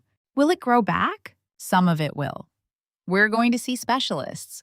We're going to take care of every part that hurts. And whatever happens, you are still you." She leaned into me again. That night, after Mira fell asleep, Seraphina posted her video. I knew, because my phone started buzzing nonstop. At first, I ignored it. Then Andre walked into the living room with his phone in his hand and a look on his face I could not read. "You need to see this," he said. Seraphina was sitting in her walk-in closet. Of course she was. The background was soft and pale. Shelves of handbags behind her. A cream sweater slipping off one shoulder. No heavy makeup, just enough to look wounded in high definition. Her eyes were red, but beautifully red. Cinematic red. She looked directly into the camera and whispered, "I never thought I would have to make a video like this." I sat down. Andre stood behind me. Seraphina spoke for 6 minutes. She said a family member had become obsessed with her success. She said that person had always resented her marriage, her platform, her daughter, her business. She said she had tried to help a child feel beautiful, and her kindness had been twisted into an accusation. She said Elena Cross came into her home with chemicals and destroyed thousands of dollars of property while her family watched in terror. She said she was scared. She said she was heartbroken. She said she was praying for everyone involved. She never said Mira's name, but she did not need to. Her followers filled in the blanks exactly the way she wanted. The comments came fast. Some called me unstable. Some called me jealous. Some said people like me always tried to tear successful women down. A few found Andre's school district and tagged it. Someone posted our neighborhood. Someone wrote, "If she did that to handbags, imagine what she does at home." I turned the phone face down. Andre's voice was low. "We need to respond." "No, Elena." "No," I said again. "Not online. Not like this." My phone buzzed one more time. A text from my mother. "You are dead to this family." I stared at it. Then I laughed. It was not happy. It was not sane. It was the laugh of a woman who had finally stopped being surprised by cruelty. Andre sat beside me. "What are you thinking?" I looked toward the hallway, toward Mira's room. I thought about the campaign, the CPS report, the forged signatures, the shell companies, the lab report, the words child subject, the way Seraphina cried online for herself but never once cried for my daughter. Then I picked up my phone and blocked my mother. Not because I was done, because I was beginning. "They want me to be the monster in their story," I said. Andre watched me carefully. I opened my laptop. Fine. The screen lit up. My files were already organized. Medical evidence, trust fraud, product safety, campaign motive, timeline. I created a new folder. Public exposure strategy. Then I looked at Andre. If they want a monster, I'll become the kind who brings receipts. By sunrise, I had stopped thinking about revenge as a feeling. Feelings were too messy. Feelings made me pour cleaner on handbags. Feelings gave Seraphina footage, witnesses, and a story she could sell to strangers online. So I put my feelings somewhere else. I put them into folders. Medical evidence, trust fund fraud, product safety, campaign motive, CPS retaliation, public timeline. That was the only way I knew how to survive what came next. I could not scream louder than Seraphina. I could not cry prettier than Seraphina. I could not make my family suddenly develop morals after 34 years of choosing convenience over truth. But I could organize evidence, and evidence had one beautiful quality. It did not care who was more charming. Avery and I spent the next 3 days building the dossier. Not a social media post, not an emotional statement, a real legal package. The first section was Mira. That was the hardest one. Dr. Hart's medical report went first. Chemical burns. Areas consistent with second-degree injury. Risk of scarring behind the ear. Notes that the pattern did not match ordinary irritation or a simple haircut accident. Then came the photographs. Avery had them redacted carefully. Mira's face was hidden. Identifying details were removed. But the injuries stayed visible because the world had already been invited to judge me without ever being forced to look at what Seraphina did. I hated those pictures. Every time I saw them, I felt my body return to the moment I lifted that lavender hat. But Avery was firm. "Elena," she said, "people protect lies when the truth stays abstract. They need to understand this was not a bad haircut." So the pictures stayed. The second section was the trust. That part was mine. I built the money trail in a way anyone could understand. Not just lawyers, not just accountants, people. Money left the Cross family trust through withdrawals listed under my name. The signatures were not mine. Those funds moved into 3 shell companies: Northgate Advisory, LLC, Silver Pine Asset Services, and Holloway Management Group. Those companies had no real employees, no meaningful business activity, and addresses tied to rented mailboxes. The registered agent connected back to Gavin Locke, Seraphina's cousin. From there, the money moved into Isla Bloom Organics. $2 million. Not all at once, not dramatically, quietly, in pieces. Hidden under consulting fees, vendor payments, launch services, manufacturing support, brand development. Theft almost never looks like theft when it is happening. It looks like paperwork. I included side-by-side images of my real signature and the authorization forms. The repeated angle, the identical pressure, the scanned quality. the lazy arrogance of someone who thought I would never look. Then came the handwritten note. Use old EC authorization scan. She never audits anyway. Avery stared at that one for a long time when we added it. That, she said, is intent. The third section was Isla Bloom. That was the section that made even Avery quiet. We included the internal lab report, the manufacturer warning, the batch numbers, and the ingredient comparison between the public marketing deck and the internal formula. Public language: organic, vegan, gentle, safe for sensitive skin, dermatologist inspired. Internal formula: sodium hydroxide, calcium thioglycolate, formaldehyde releasing preservative. Avery brought in a product safety consultant to write a preliminary explanation in plain English. Not exaggerated, not emotional, just clear. Those compounds, depending on concentration and exposure, could cause severe irritation, chemical burns, hair alteration, and injury to sensitive skin, especially in children. Then came Seraphina's email. I need to know whether the formula loosens coarse curl texture enough to support the smoothing claims. Can we test quietly before final packaging? I read that sentence so many times it stopped looking like English. Can we test quietly?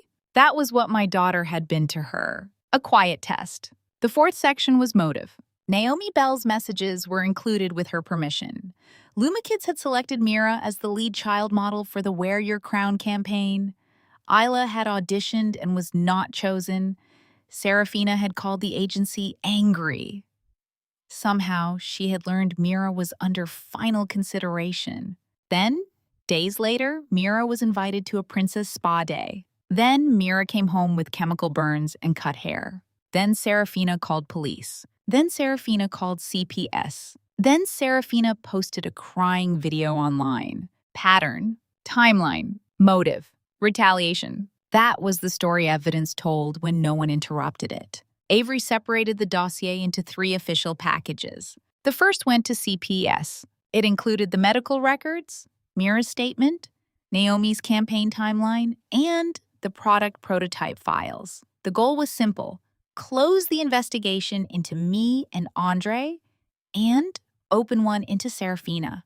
The second went to product safety regulators. That package included the lab reports, ingredient discrepancies, manufacturer warnings, batch numbers, warehouse addresses, shipping manifests, and launch event distribution plan. Seraphina was not just planning to sell Isla Bloom later. She was preparing to hand out samples at the launch party. Gift bags for mothers, for influencers, for children. The third went to financial crimes investigators. That one was Bennett. Forged signatures, trust withdrawals, shell companies, wire transfers, Gavin Locke, Isla Bloom funding, breach of fiduciary duty, identity theft, money laundering. Avery sent it through proper channels with chain of custody documentation attached. No anonymous leaks, no messy revenge, no dirty evidence without explanation. Everything had a record. Everything had a path. Everything had a person responsible. Then came the investors. Avery drafted a legal notice to several people connected to the Isla Bloom launch. It did not accuse wildly. It warned them that the company's funding may be tied to misappropriated trust assets and that product safety concerns had been reported to the appropriate agencies. Rich people ignore pain faster than they ignore liability. Within hours, 2 investor attorneys requested clarification. By evening, one demanded to know whether the launch party was still legally safe to attend.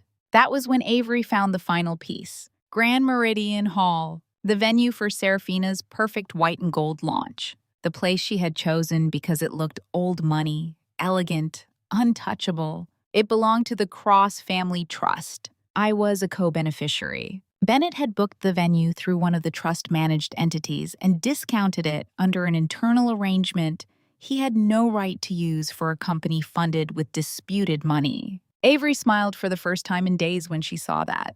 It was not a warm smile. It was a lawyer's smile. "Elena," she said, "they cannot legally remove you from that room if we notify the venue properly." I looked at her.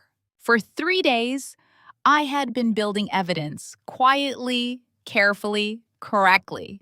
And suddenly, I saw the shape of the ending. Not a post, not a private lawsuit buried in paperwork for years. A room full of investors, influencers, press, family, and cameras. A stage Seraphina had built for herself. A venue Bennett had stolen access to through the trust. A launch party designed to sell a lie. Avery sent the notice to venue management that night. I sat beside her while she did it. When the email went through, I did not feel happy. I felt focused. Seraphina thought Saturday night was going to be her launch. She had no idea it was going to be an evidence hearing. CPS called the next morning. I was standing in the kitchen, staring at a piece of toast I had made and forgotten to eat, when my phone rang. Agent Lucia Ramirez's name appeared on the screen, and my whole body tightened. Andre saw my face from across the room. Mira was upstairs, still sleeping. For 1 second, I felt like I was back on our porch, watching a stranger decide whether my home was safe enough for my own child. I answered. "This is Elena." Agent Ramirez's voice was calm, but different from before. "Mrs. Cross? I reviewed the materials your attorney submitted." I gripped the edge of the counter. The medical report, the product documents, the campaign correspondence, and Mira's statement all support your account of events. At this time, we are closing the investigation into you and Mr. Cross. I closed my eyes. For a moment, I could not speak. Andre stepped closer. Agent Ramirez continued. "We will be documenting concerns regarding Seraphina Vale's conduct and forwarding the relevant information for further review. I have also contacted the school district to inform them that the allegation against your household is no longer active." I pressed my hand over my mouth. "Thank you," I managed. "I'm sorry your daughter was put through this," she said. That sentence almost broke me. Not because it fixed anything. It did not fix Mira's scalp. It did not erase the video Seraphina posted. It did not restore the campaign. It did not undo the way my daughter had asked if she was bad. But for the first time since Mira came home wearing that lavender hat, an official person had looked at the evidence and said, "Without asking me to make myself smaller, I believe you." When I hung up, Andre was already watching me. "They closed it," I said. His shoulders dropped like he had been carrying a building on his back. Then he sat down at the kitchen table and covered his face with both hands. I went to him. For a long time, neither of us said anything. A few hours later, the school district called. They told Andre he could return the following Monday. They used phrases like standard precaution, unfortunate circumstances, and pending clarification. Not exactly an apology, not yet, but they cleared him. Andre thanked them politely. Then he hung up and looked toward the stairs. "This is not about my job anymore," he said. "I know. Tonight is for Mira." I nodded. Because that was the only thing that mattered. Not my parents, not Bennett, not Seraphina's followers, not even the money. Mira. That afternoon, Imani Brooks came to the house. Naomi had given me her name first, but I had called her after Dr. Hart approved gentle protective styling around the areas that were healing. Imani specialized in restorative natural hair care for children, especially kids who had experienced hair trauma. The moment she stepped inside, I trusted her. She did not rush toward Mira. She did not gasp. She did not say, "Oh, poor thing," in that voice adults use when they want to sound kind, but only make children feel smaller. Instead, she crouched near Mira and smiled. "Hi, Miss Mira. I heard you have a crown that needs some careful hands today." Mira looked at me first. I nodded. Then Mira whispered, "It looks bad." Imani shook her head gently. "No, sweetheart, it looks hurt. That is different." Mira blinked. Imani opened her case slowly, showing every comb, oil, clip, and ribbon before touching anything. "We are not going to pull," she said. "We are not going to hide you. We are just going to help your hair rest while your scalp heals." I stood in the doorway while Imani worked. Andre sat on the floor nearby, pretending to read a book, but really watching every movement. Imani moved with patience that felt almost holy. She separated the healthy sections. She avoided the burned areas. She used soft tension, gentle parts, and small braids that gathered into a protective crown shape around Mira's head. Not perfect, Not like before, but beautiful. When she finished, she turned Mira toward the mirror. Mira stared. Her hand rose slowly, hovering near the braids without touching. "It's like a princess," she whispered. Imani smiled. "No, baby, like a queen." Mira looked at herself for a long time. Then, for the first time in days, she smiled. It was small, careful, but it was real. I had to turn away for a second because I did not want her to see me cry. That evening, while Andre got dressed, I stood in my closet looking at the invitation Seraphina had blasted all over social media. White and gold dress code, soft elegance, clean luxury, a celebration of pure motherhood. The entire thing made me want to throw up. Every guest would be wearing the colors of Seraphina's lie: white for innocence, gold for success. I reached past the cream blouse, the black dress, the navy suit. Then my hand stopped on red. Deep red, not bright, not flashy, not party red. Warning red. Blood under the skin red. Truth coming to the surface red. I put it on. When I walked downstairs, Andre looked at me and understood immediately. Mira was sitting on the couch with the lavender hat in her lap. I sat beside her. "You don't have to come tonight," I said. "You get to choose." She looked down at the hat. Her fingers moved over the soft fabric. That hat had protected her when she felt ashamed. It had given her somewhere to hide when the world felt too sharp. Then she looked at Andre. Then at me. "Will Aunt Seraphina be there?" "Yes." "Will Grandma and Grandpa?" "Probably." Her mouth tightened. Then she stood, walked to the stairs, and placed the lavender hat on the second step. Not thrown, not hidden, placed. Like something she no longer needed to carry. She came back to us with her braided crown shining under the hallway light. "I don't want to hide," she said. Andre's eyes filled instantly. I held out my hand. Mira took it. And in that moment, I understood something I had almost forgotten. Seraphina could damage hair. She could damage skin. She could damage reputations, careers, bank accounts, and family ties.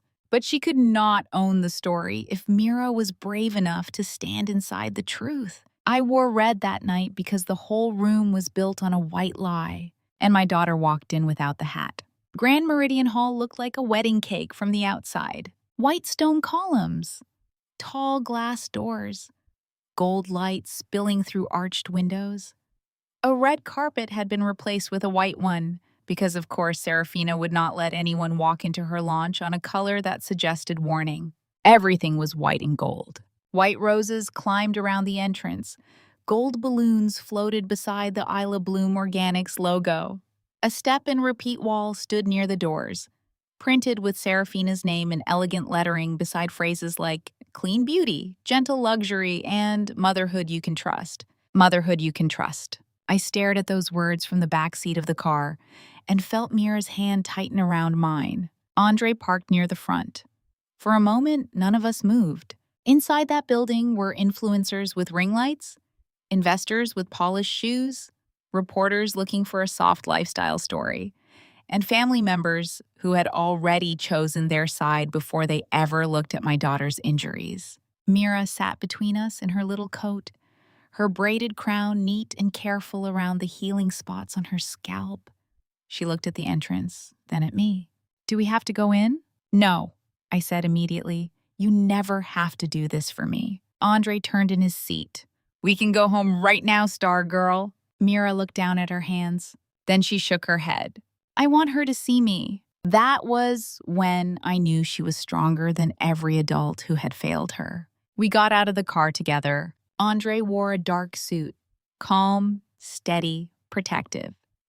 I wore the red dress, deep red against the white steps, impossible to ignore. Mira walked between us, holding both our hands. The second we entered, the room began to notice. Grand Meridian Hall had been transformed into Seraphina's fantasy of purity. Tall arrangements of white flowers sat on mirrored tables. Gold candles flickered under crystal chandeliers. Isla Bloom bottles were displayed on pedestals like sacred objects. Gift bags lined one wall in perfect rows, each one holding the product she planned to hand to mothers and influencers before the night ended. People were laughing softly. Cameras were recording. Champagne glasses chimed. Then the whispers started. I saw one influencer recognize me first. Her smile dropped. She leaned toward the woman beside her and whispered something. That woman turned. Then another. Phones shifted in our direction. They knew me from Seraphina's video. To them, I was the jealous sister-in-law, the unstable woman, the one who had stormed into a house with chemicals and destroyed luxury handbags because she could not stand another woman's success. I felt their eyes move from my red dress to Mira's hair. Some of them looked curious. Some looked judgmental. A few looked uncomfortable. Good. Comfort had protected my family for too long. We had barely made it past the entrance when my mother appeared. Elena Cross moved through the crowd like a woman desperate to stop a stain from spreading. She wore ivory silk, pearls at her throat, her face pulled tight with panic disguised as dignity. "Elena," she hissed, "what are you doing here?" I looked at her calmly. "Attending the launch." "You have no shame." Mira flinched beside me. Andre noticed and stepped slightly forward, but I touched his wrist. "Not yet." My father came behind my mother, his jaw set, his eyes hard. "This is not the time," Victor said. "This is Seraphina's night." I looked at him. "No," I said. "This is the night everyone stops pretending." My mother's eyes cut toward Mira. For 1 second. Just one. I thought maybe seeing her granddaughter standing there with careful braids and healing skin might crack something open in her. But Marianne looked away. Again, that hurt less than I expected. Maybe because I had finally stopped waiting for her to become someone else. "You need to leave," she said. "You are not welcome here." Mira's fingers squeezed mine. I looked at my mother and said, "You refused to look at Mira's scalp in the hospital. Tonight, I am going to make sure you look." My mother's face went pale. My father stepped closer. "Enough!" "No," Andre said. His voice was quiet, but it carried. Victor turned toward him. "You should be ashamed of yourself bringing a child into this circus." Andre's expression did not change. The circus started when adults chose lies over her safety. For the first time in my life, my father had no immediate answer. Then Bennett appeared. My brother looked perfect. Expensive suit, gold tie, polished watch, his public face firmly in place. But I knew him well enough to see the panic underneath. His eyes went to me, then to Mira, then to Avery Cho, who had just walked in behind us carrying a slim leather folder. Bennett's mouth tightened. "Elena," he said, "leave." I smiled faintly. "No." He leaned closer. "Do not do this here." "Why not? You did everything else here." His eyes flashed. Then he raised one hand toward security. 2 guards approached, polite but firm. One of them looked at me and said, "Ma'am, this is a private event. We're going to need you to step outside." A year earlier, that might have embarrassed me. A month earlier, maybe even a week, my mother's face alone might have made me retreat. But not that night. I opened my bag and removed the certified deed copy, along with Avery's notice to venue management. Avery stepped forward. "My client is Elena Cross," she said. "She is a co-beneficiary of the Cross Family Trust, which holds ownership interest in this venue. This event was booked through a trust-managed entity currently under dispute. Venue management has been formally notified. She has legal standing to be present." The guard looked at the documents, then at Bennett. Bennett's face changed. That was the first crack. Not a big one, not enough for everyone to see. But I saw it. My brother had spent his whole life ordering me out of rooms, conversations, decisions, inheritance matters, family truths. He had built entire systems around the assumption that I could be dismissed. And for the first time, I watched him realize he could not order me out of a room he had stolen from me. The guard stepped back. "Ma'am," he said carefully, "you may remain." The whispering grew louder. Across the room, Seraphina turned. She stood near the stage in a white gold gown that shimmered under the lights. Her hair was smooth, her smile perfect, her hands wrapped around an Isla Bloom bottle like she was holding a blessing. For half a second, her eyes landed on Mira, not with regret, with rage. Then she saw my red dress, then Avery, then the documents in my hand. Her smile froze. I lifted my chin. The music kept playing. Cameras kept recording. Guests kept pretending not to stare. But the air in the room had changed. Seraphina thought I had come to make a scene. She did not understand yet. I had come to end one. Seraphina did what women like her always do when they feel the truth getting too close. She smiled harder. I watched it happen from the middle of Grand Meridian Hall, with Mira on one side of me and Andre on the other. Seraphina's eyes had gone sharp the moment she saw us, but the second she realized cameras were still pointed at her, she transformed. Her shoulders relaxed. Her chin lifted. Her mouth curved into that soft, practiced smile her followers called graceful. The music faded. A host stepped onto the small stage and tapped the microphone. Good evening, everyone. Thank you for joining us for the official launch of Isla Bloom Organics. Applause filled the room, not loud enough to hide the whispers. People kept glancing at me. Some were pretending not to film. Others were not pretending at all. I could feel phones rising like little black mirrors around the room. Seraphina loved cameras. That night, they were going to love her back in a way she had not planned. The host spoke for another minute about motherhood, wellness, luxury, and clean beauty. Then she smiled towards Seraphina. And now, the woman behind Isla Bloom, a mother, a founder, a visionary, and someone who has turned love into a brand. Please welcome Seraphina Vale. The applause grew louder. Seraphina stepped onto the stage like she was walking into heaven. Her white gold gown shimmered beneath the lights. Her hair was sleek and perfect. Her makeup made her look soft, almost angelic. In one hand, she held a pastel Isla Bloom bottle with gold lettering. In the other, she held a microphone. She looked out at the crowd. Then, very deliberately, she looked at me. Just for a second, then back to the room. "Thank you," she said, her voice trembling in exactly the right place. "Tonight means more to me than I can express." I felt Andre's hand brush mine. "Not to stop me, to steady me," Seraphina continued. "When I became a mother, I realized how many products ask us to trust them with our children's skin, their faces, their little hands, their softness. And I kept asking myself, why should mothers have to choose between luxury and safety?" A few women nodded. I watched the bottle in her hand. Luxury and safety. Behind my eyes, I saw Mira sitting on an exam table while Dr. Hart measured the burns on her scalp. Seraphina paced slowly across the stage. "Isla Bloom was born from love," she said. "Love for my daughter, love for all daughters, love for the belief that beauty should never hurt." My chest tightened. Beauty should never hurt. That sentence almost made me step forward. But I did not. I stayed still, because I wanted every person in that room to hear her promise safety before I showed them what she had actually bottled. Seraphina lifted the product. "This formula is gentle, organic, vegan, made for sensitive skin, inspired by dermatological care and created by a mother who understands that children deserve only the purest ingredients." Avery stood a few feet away from me, silent, composed, holding the folder. She did not look angry. Lawyers like Avery never wasted anger when timing could do more damage. Seraphina's voice softened. "And I know there has been noise around my family recently." The room shifted. There it was. She was going to use it. She lowered her eyes, just enough to look wounded. "Some of you know that the last few days have been painful for me.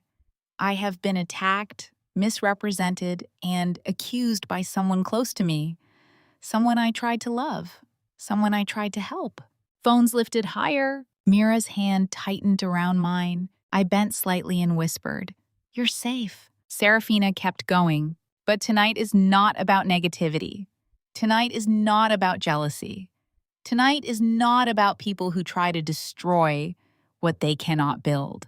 A few people clapped, not many. Enough to make my mother breathe easier near the front row. Bennett stood beside the stage, arms crossed, trying to look protective instead of terrified. My parents sat near the front, dressed like honor and denial had a formal dress code. Then, a man in a navy suit stood near one of the investor tables.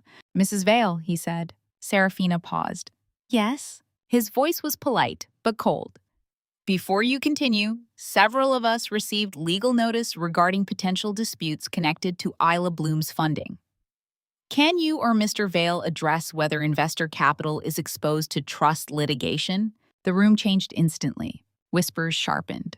Bennett stepped forward. This is not the appropriate forum. Another woman stood. If the launch is tonight and samples are being distributed tonight, then it is exactly the appropriate forum.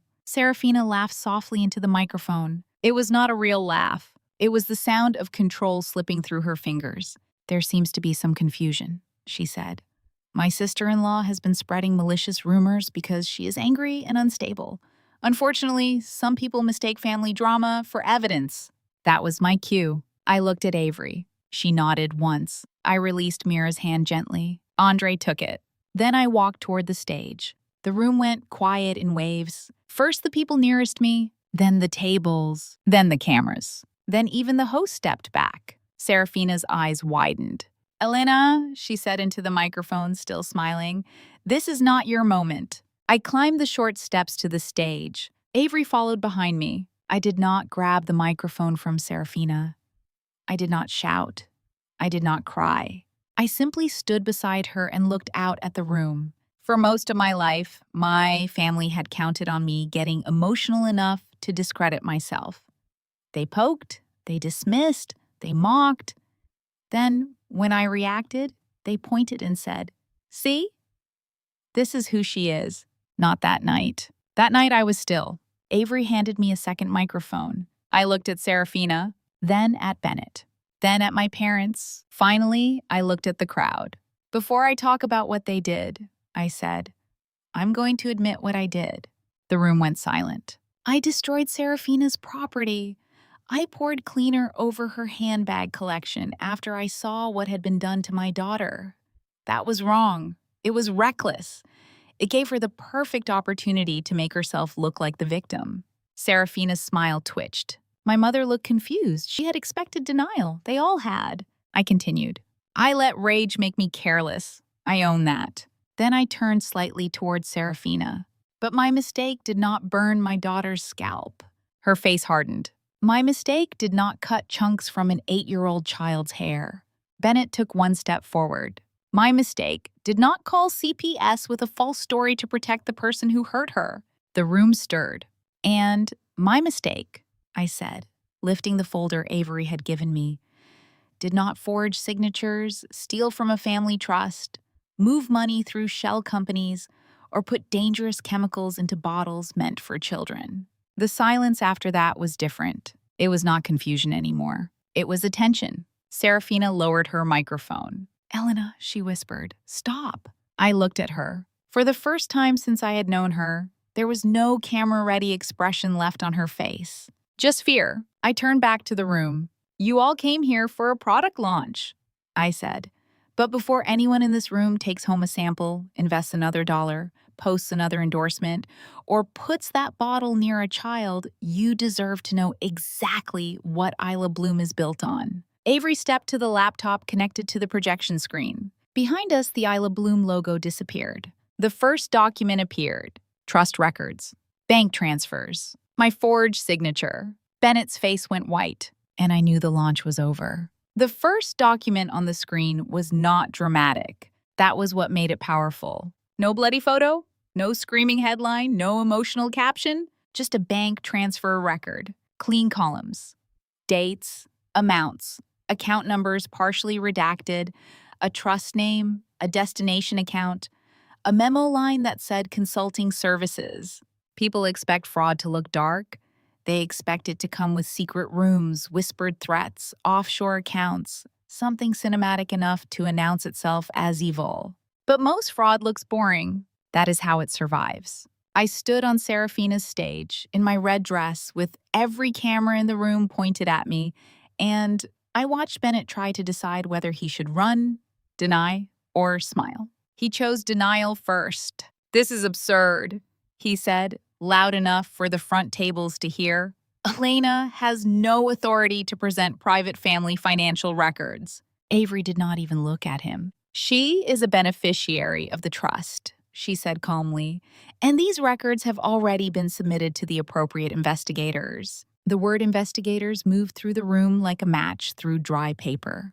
Bennett's face tightened. I lifted the microphone. I am going to explain this very simply, I said, because people like my brother depend on making money look too complicated for normal people to question. The projection changed. Avery pulled up a flow chart I had built myself. At the top was the Cross Family Trust. Below it were 3 branches: Northgate Advisory, LLC, Silver Pine Asset Services, Holloway Management Group, and below those, one final box: Isla Bloom Organics. I pointed to the first line. This trust was created by my grandfather.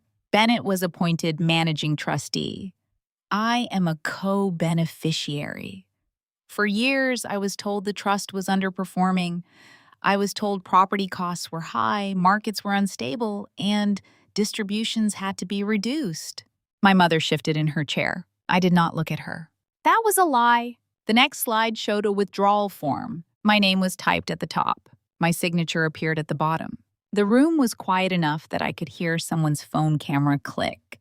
This form says I authorized a withdrawal from my beneficiary account, I said. I did not. Bennett scoffed. You forget things when they benefit you. I smiled slightly. I was hoping you would say something like that. Avery changed the slide. Now the screen showed 2 signatures side by side. On the left, my real signature from a notarized document. On the right, the signature on the withdrawal form. I walked closer to the screen. The signature on the right was copied from an older authorization. You can see identical pressure patterns, identical breaks in the stroke, and the same slight angle at the final letter. Real signatures vary. Scanned signatures repeat. I clicked to the next slide. 3 more withdrawal forms appeared. Same signature, same angle, same flaw. A murmur spread through the room. That is not signing, Bopas, I said. That is copying. Bennett's jaw tightened. Then the handwritten note appeared. Use old EC authorization scan. She never audits anyway. The room went still. For 1 second, I let the silence work. Then I said, EC is me, Elena Cross. Someone at an investor table whispered, oh my God. Bennett stepped forward. That note is taken out of context. I turned toward him. What context makes forging your sister's signature legal? He had no answer, so I kept going. The next slide showed the shell companies. Northgate Advisory LLC had no employees. Silver Pine Asset Services had no real office. Holloway Management Group used a rented mailbox. All 3 were connected through registration paperwork to Gavin Locke, Seraphina's cousin. At the mention of Gavin, Seraphina's face changed. Just a flicker, but cameras were closer now. People saw it. Money left the trust through these companies, I said. The payments were labeled as consulting, asset services, property management, and brand development. But there were no real services matching the amounts paid. The flowchart returned, now with dollar amounts: $48,000, $125,000, $300,000, $410,000, $650,000. More lines appeared. More transfers. More lies. By the time we traced the available records, almost $2 million had moved out of trust-controlled assets and into Isla Bloom Organics. The room erupted. Not loud yelling, worse. Investor voices. Legal voices. The sound of people realizing their money was standing too close to stolen money. One man at the front table immediately pulled out his phone and walked toward the side of the room. A woman in a cream suit leaned toward another investor and whispered, "Freeze the second tranche." Another said, "Call counsel now." Bennett lifted both hands. "This is a family dispute," he said. "Nothing more. My sister has always misunderstood how the trust operates." That was when I turned fully toward him. "No, Bennett, I understand exactly how the trust operates. That is why you were afraid when I mentioned discovery on your porch." His eyes flashed. I stepped closer to the edge of the stage. "You were not angry because I damaged Seraphina's bags. You were angry because a lawsuit would open financial records you thought I would never have the nerve to inspect." My father stood abruptly. "Elena, enough." The whole room turned toward him. For the first time, Victor Cross looked less like a patriarch and more like an old man standing in the wreckage of his favorite son. I looked at him. No, Dad, you do not get to say enough now, not after years of calling me bitter every time I asked a question. Not after defending Bennett every time money did not add up. Not after choosing his comfort over the truth. My mother's face was pale. Bennett, she whispered, tell them this is wrong. Bennett looked at her, and in that tiny pause, I saw something break in her. Because mothers know, even when they lie to themselves, they know the shape of their children's guilt. Bennett straightened his jacket. The transfers were temporary reallocations, he said. The trust benefited from Isla Bloom's growth potential. Avery spoke then. Beneficiaries were not informed, authorizations were forged, funds were routed through entities connected to Mrs. Vale's family. That is not reallocation. That is concealment. I looked back at the crowd. My brother did not invest family money transparently. He stole under my name, washed the money through shell companies, and used it to fund his wife's brand. Then I listed the words slowly. Wire fraud. Bennett's face twitched. Identity theft. Seraphina looked toward the side exit. Grand larceny. My mother lowered herself back into her chair. Money laundering. A reporter near the aisle started typing furiously. Breach of fiduciary duty. The room no longer felt like a product launch. It felt like a verdict forming in real time. Seraphina suddenly raised her microphone. You are all listening to a woman who attacked me, she said. She came into my home with chemicals. She destroyed my property. She is obsessed with me. I turned to her, and I admitted that. That stopped her. I admitted my mistake in front of everyone, I said. Now I am showing yours. She laughed, but her voice shook. You have always wanted what I have. No, I said. I wanted what was mine. The screen behind us still showed the money trail. Trust to Shell Company to Isla Bloom. Stolen inheritance dressed up as clean luxury. I looked at the investors. I am not asking anyone here to take my word for it. These documents have been preserved, reviewed, and submitted through legal channels. Your attorneys can request the filings. Financial crimes investigators already have them. That sentence landed hard. Bennett's eyes cut to Avery. Avery only closed her folder. For the first time all night, my brother looked small. Not humble, not sorry. Small in the way people look when the room finally sees the machinery behind their power. I thought exposing the money would feel satisfying, and part of it did. I will not lie. There was a cold satisfaction in watching Bennett realize he could no longer talk over numbers. He could not charm a bank record. He could not intimidate a transfer log. He could not make a forged signature love him more than the truth. But as I stood there, I felt Mira's presence behind me. My daughter was not hurt because of bank records. The money was only the foundation. The stolen inheritance built the company, but the company had built something worse. I looked at Seraphina, who was gripping the Isla Bloom bottle so tightly her knuckles had gone white. Then I turned back to the room. But the money, I said, was not even the worst part. The next slide loaded. A lab report appeared on the screen, and the entire room went silent again. The lab report on the screen looked harmless at first. That was the terrifying part. It had a clean header, batch numbers, testing dates, ingredient codes, and the kind of technical formatting most people skip because it looks too complicated to matter. But complicated things are where dangerous people hide. I turned back to the room. Isla Bloom Organics has been marketed as gentle children's skincare, I said. Organic, vegan, safe for sensitive skin, dermatologist-inspired.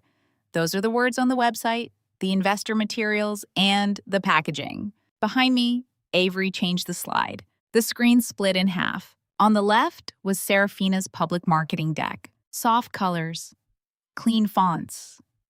Words like aloe, chamomile, oat extract, shea butter, botanical oils. On the right was the internal formula report. Sodium hydroxide, calcium thioglycolate, formaldehyde-releasing preservative. The room shifted. Most people did not know exactly what those words meant, but they knew enough to understand they did not sound like chamomile. I continued, keeping my voice steady.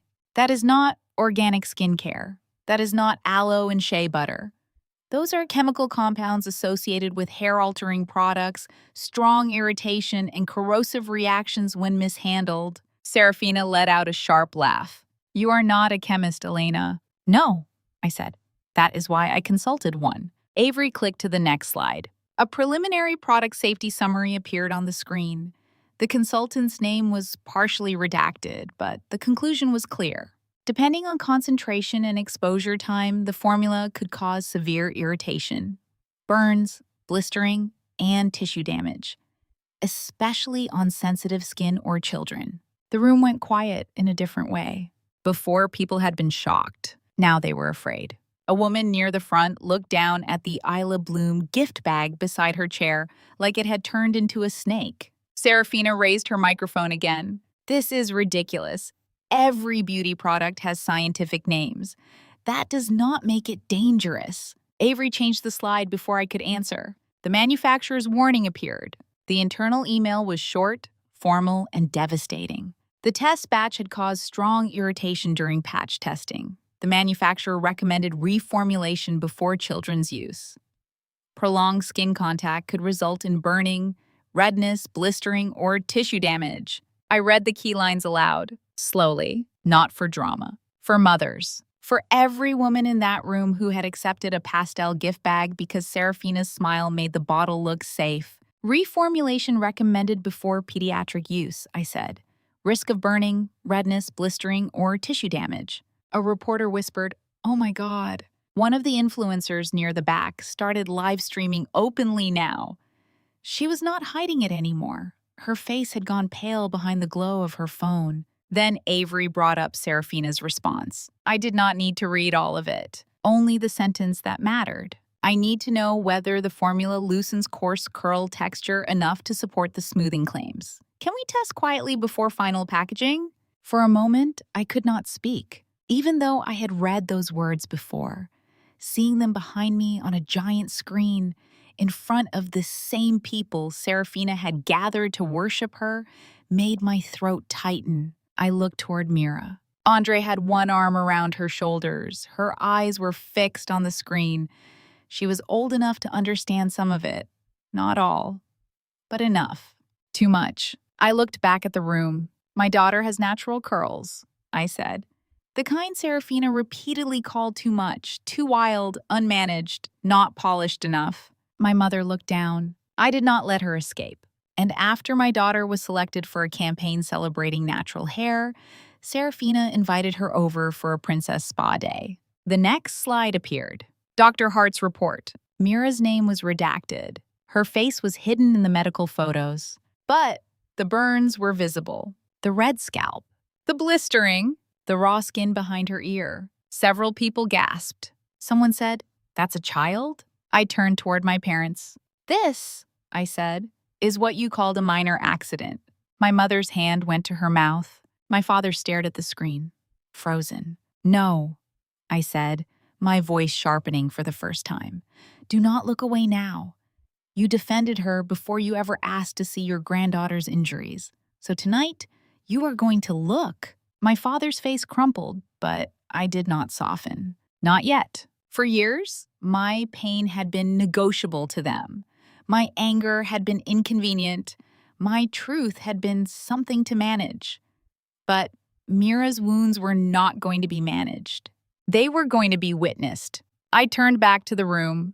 Dr. Hart documented chemical burns consistent with prolonged exposure to a harsh product. The pattern did not match ordinary irritation. It did not match a simple haircut accident. And then we found the internal prototype notes. Avery hesitated, just for half a second. Then she put them on screen. Child subject, age 8. Dense, coarse curl pattern. Untreated natural hair. A sound moved through the room. Not words. Horror. The next lines appeared. Distress during application. Visible redness. Unexpected blister response. Hair trimmed after reaction to reduce visible damage. My voice almost failed me. Almost. I forced it steady. My daughter was not treated like a niece. She was treated like a sample. Seraphina's face twisted. You are lying. I looked at her. No, you are done using that word just because the truth embarrasses you. She was squirming, Seraphina snapped. I was trying to help her. There it is, I said softly. The room turned back to her. Seraphina realized too late what she had admitted. Not that she had never touched Mira, not that she had never applied anything, not that this was all imaginary. She had said the same thing she said at the door. I was trying to help her. I walked to the display table beside the stage and picked up one bottle of Isla Bloom. The bottle was beautiful. Pastel label, gold cap, soft branding. The kind of packaging designed to make mothers feel irresponsible for asking questions. I brought it back to Seraphina. Then I placed it on the small podium in front of her. If it is safe, I said, put it on your own face. The room went completely silent. Seraphina stared at me. I stepped back. Right now, in front of the mothers you plan to sell it to. Her mouth opened. No words came out. I pushed the bottle a little closer. You said it was gentle. You said it was organic. You said beauty should never hurt. So use it. One of the influencers near the front whispered loudly, "Why won't she touch it?" Another said, "Is this the same batch in the gift bags?" That was all it took. A woman grabbed the gift bag beside her and dropped it on the floor. Then another.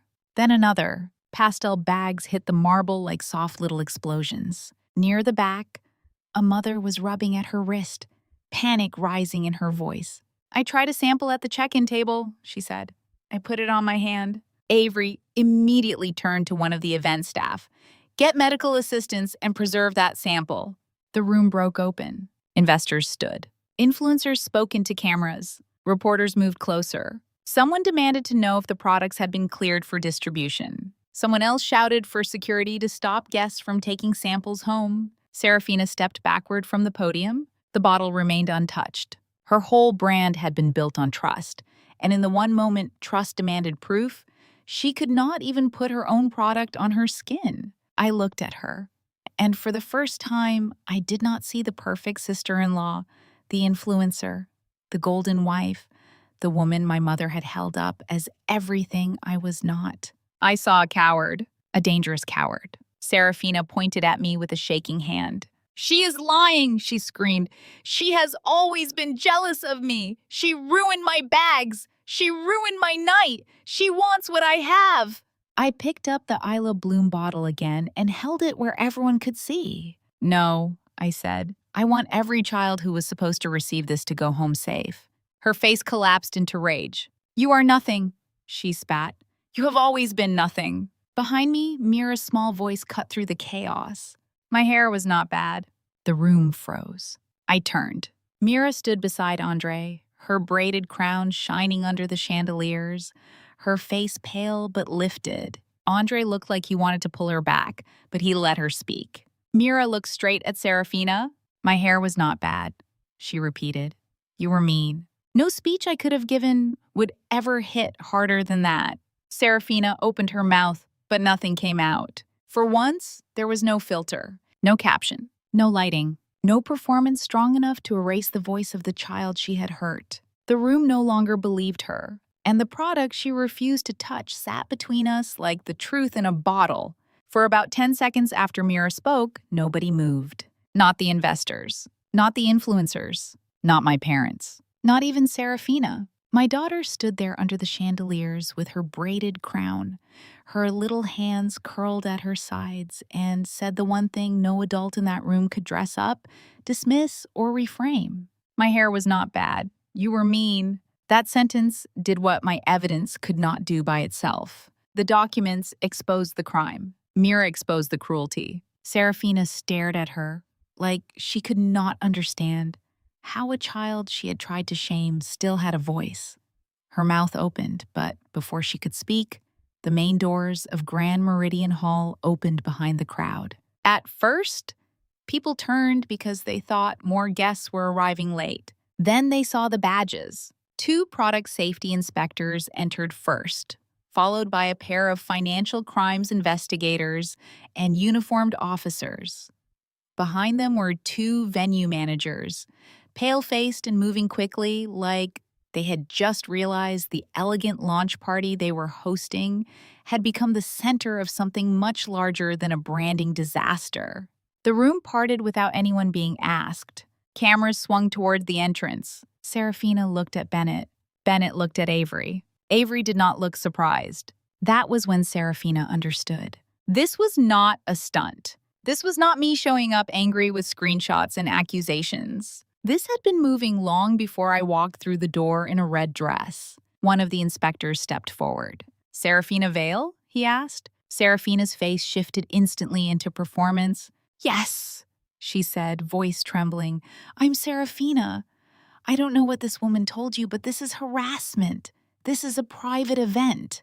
The inspector did not react. "We are here regarding Isla Bloom Organics and the distribution of product samples connected to batches IB04 and IB05. The color drained from her face. Bennett stepped forward.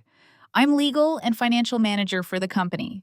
Any questions can go through counsel." One of the financial investigators turned to him. "Bennett Vale?" Bennett stopped. "Yes. We also have questions for you regarding financial transfers connected to the Cross Family Trust, Northgate Advisory LLC, Silver Pine Asset Services, and Holloway Management Group." That was the moment my brother lost the room completely. Not when I showed the forged signatures. Not when I showed the money trail. Not when I said wire fraud and money laundering into a microphone. It was when a man with a badge said the names of the shell companies out loud. Because people can dismiss a sister. They can dismiss family drama. They can dismiss emotion. But badges make denial harder to perform. Seraphina pointed at me. "She broke into our house. She stole private files. She is dangerous." Avery stepped beside me. "My client preserved evidence through counsel. Chain of custody documentation has already been provided. If you have concerns, your attorney can raise them." Seraphina's eyes burned. She hated Avery in that moment almost as much as she hated me, because Avery represented the one thing Seraphina could not manipulate with tears. Procedure. The inspectors moved toward the gift bag table. "Please do not remove any products from this room," one of them announced. "All Isla Bloom samples from identified batches are being collected for testing and preservation."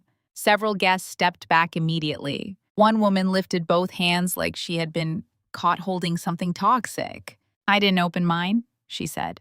Another woman, the one who had tested the sample on her wrist, was now being helped by event medical staff. Her skin was reddening, and although I could not know if it was panic, irritation, or both, the fear on her face said enough. The inspector photographed the table. Another sealed bottles into evidence bags. Pastel packaging disappeared into clear plastic. It was strange, watching something so pretty become evidence. The same kind of bottle Seraphina had used to sell purity now looked exactly like what it was. A container. A possible weapon. A lie with a gold cap. Bennett tried to move toward the side exit. He did not run. Men like Bennett do not run at first. They reposition. They adjust. They look for someone lower ranking to intimidate, someone older to charm, someone uncertain to confuse. But one of the officers stepped into his path. "Sir, stay where you are." Bennett straightened. "Do you know who I am?" The officer looked at him with complete boredom. "Yes." That answer did more damage than anger would have. My father stood from his chair. "Bennett," he said. For 1 second, my brother turned toward him, and I saw the little boy my parents had raised to believe consequences were things that happened to other people. He looked at Victor like he expected rescue. A call. A favor. A command. Something. But my father stood there frozen, his authority useless under lights he could not control. My mother began crying. Not loud. Not like Seraphina's beautiful internet crying. This was ugly, confused crying. The kind that comes when a person realizes the story they protected for decades has turned around and bitten them. "Bennett," she whispered. "Tell them you didn't." But Bennett did not answer her. He was too busy watching an investigator remove a printed packet from a folder. "Bennett Vale," the investigator said. We have probable cause to detain you for questioning related to identity theft, wire fraud, grand larceny, money laundering, and breach of fiduciary duty. The room erupted. Reporters shouted questions. Influencers narrated into phones. Investors backed away from him like fraud could stain fabric. Bennett's face went red. "This is ridiculous," he snapped. "This is a civil matter." The investigator did not argue. That was how I knew Bennett was finished. People with real authority do not need to win the conversation. They just proceed. As Bennett was escorted toward the side of the room, Seraphina completely unraveled. "No!" she screamed. "No, this is her fault!" She lunged toward me, not with a plan, just rage. Andre moved immediately, putting himself between us, but Seraphina did not reach me. A security guard caught her arm. She twisted away, grabbing at the closest phone that was still live streaming. "Stop recording!" she shouted. "Stop it! She is lying! She ruined everything!" In the struggle, her perfect hair shifted. At first, it just loosened at the hairline. Then the lace front lifted. Then, with one sharp movement as she tried to pull away, the wig slipped sideways and fell against her shoulder. A gasp moved through the crowd. Underneath, Seraphina's real hair was thin and damaged, broken close in places, her scalp irritated along the edges. For years, she had mocked texture she could not control, preached polish, sold softness, and shamed my daughter's natural crown. But beneath the performance, she had been destroying herself too. For half a second, the room stared. Then Seraphina grabbed for the wig, sobbing now. Not because she had hurt Mira, not because children could have been harmed, not because Bennett was being led away. Because she had been seen. I did not laugh. I thought I would enjoy that moment more. But I did not. There was nothing funny about a woman so full of self-hatred that she poured it onto an 8-year-old child. I only felt tired and relieved. Not because she was exposed. Because everyone finally understood that Seraphina had been afraid of the truth long before she was afraid of me. She sank to the floor in her white gold gown, screaming that I had ruined her life. But I had not ruined it. I had revealed it. There is a difference. Bennett was escorted out first. Seraphina followed minutes later, still crying, still blaming me, still trying to hold the wig in place with shaking hands. My parents did not move. The investors were already on calls. The gift bags were sealed. The stage lights were still on. And in the middle of all that wreckage, Mira reached for my hand. I looked down. She was not smiling. She was not celebrating. She was just standing. Unhidden. That was enough. For the first time since the lavender hat, I felt the fight inside me loosen. Not disappear. Not heal. Just loosen. Because the part of the battle that required proof was finally over. Now came the harder part, learning how to live after everyone had finally seen the truth. 6 months later, people kept asking me if it felt good. They asked it carefully, of course. Nobody wanted to sound cruel, but I could hear the curiosity underneath. Did it feel good when Bennett lost everything? Did it feel good when Seraphina's brand collapsed? Did it feel good when the internet turned on the woman who had spent years teaching other mothers how to be perfect? The honest answer is complicated. There were moments when I felt satisfaction. I will not pretend I was too noble for that. When Bennett accepted a plea deal, I felt something cold and heavy lift from my chest. He did not go to trial. Men like my brother do not love courtrooms when the paper trail is stronger than their charm. His attorneys negotiated. The prosecutors presented the financial records, the forged signatures, the shell companies, the transfers into Isla Bloom, wire fraud, identity theft, grand larceny, money laundering, breach of fiduciary duty. For years, Bennett had worn success like armor, expensive suits, polished shoes, confident smiles. He spoke about wealth like he had created it through brilliance, discipline, and vision. But in the end, his empire came down to something embarrassingly simple. He stole from his sister and thought she would never check. The court removed him from all trust management. The assets were frozen, every property, every account, every distribution. Every management decision he had touched went under review. He was sentenced to federal prison. Not forever. Not enough, if you ask the angry part of me, but enough to make the Golden Son understand that consequences were real.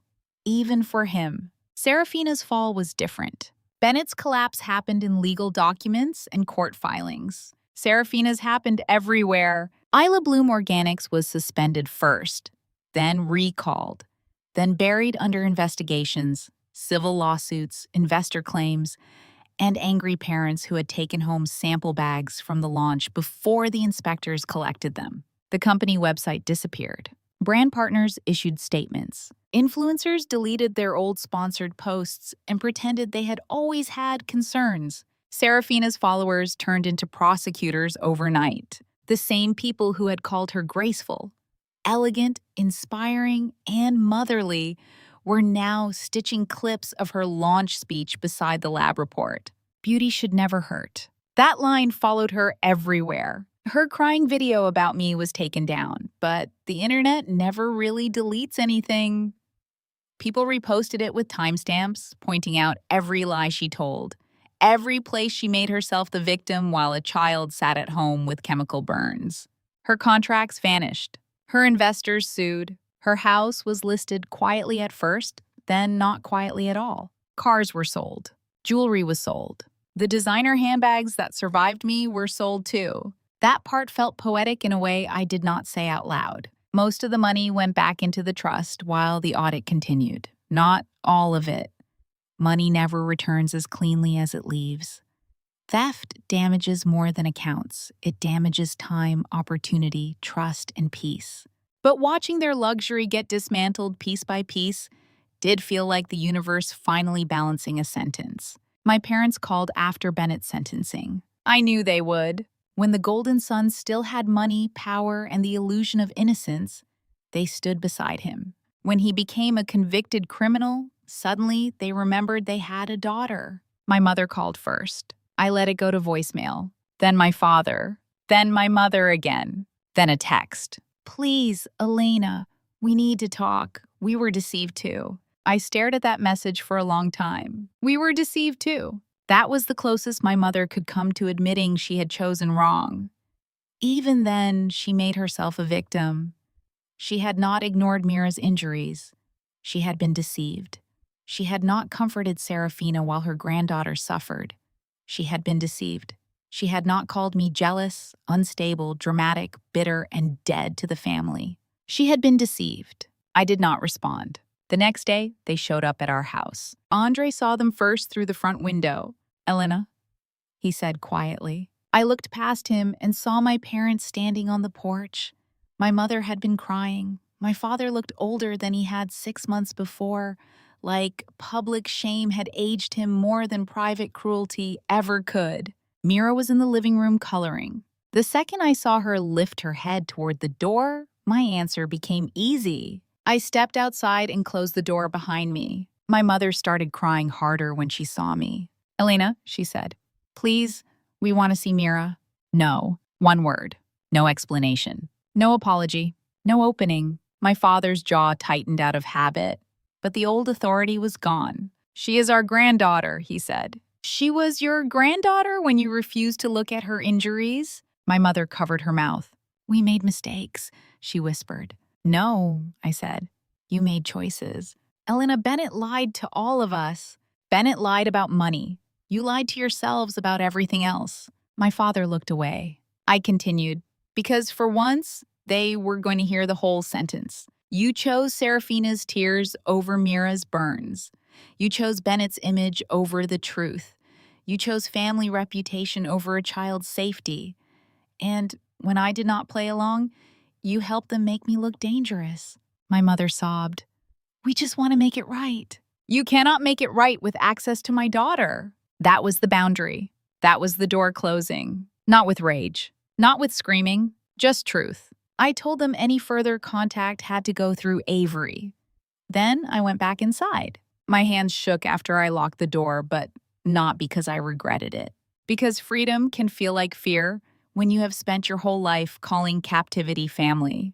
Cutting them off did not feel like revenge. It felt like locking the door on a house that had been burning my whole life. Andre was officially reinstated with an apology from the district. Later that year, he was promoted. He never celebrated the promotion as a victory over Seraphina. He said the real victory was that Mira still ran to him when he came home. Mira kept healing, not perfectly. Healing is not a straight line. Some nights, she cried when we washed her hair.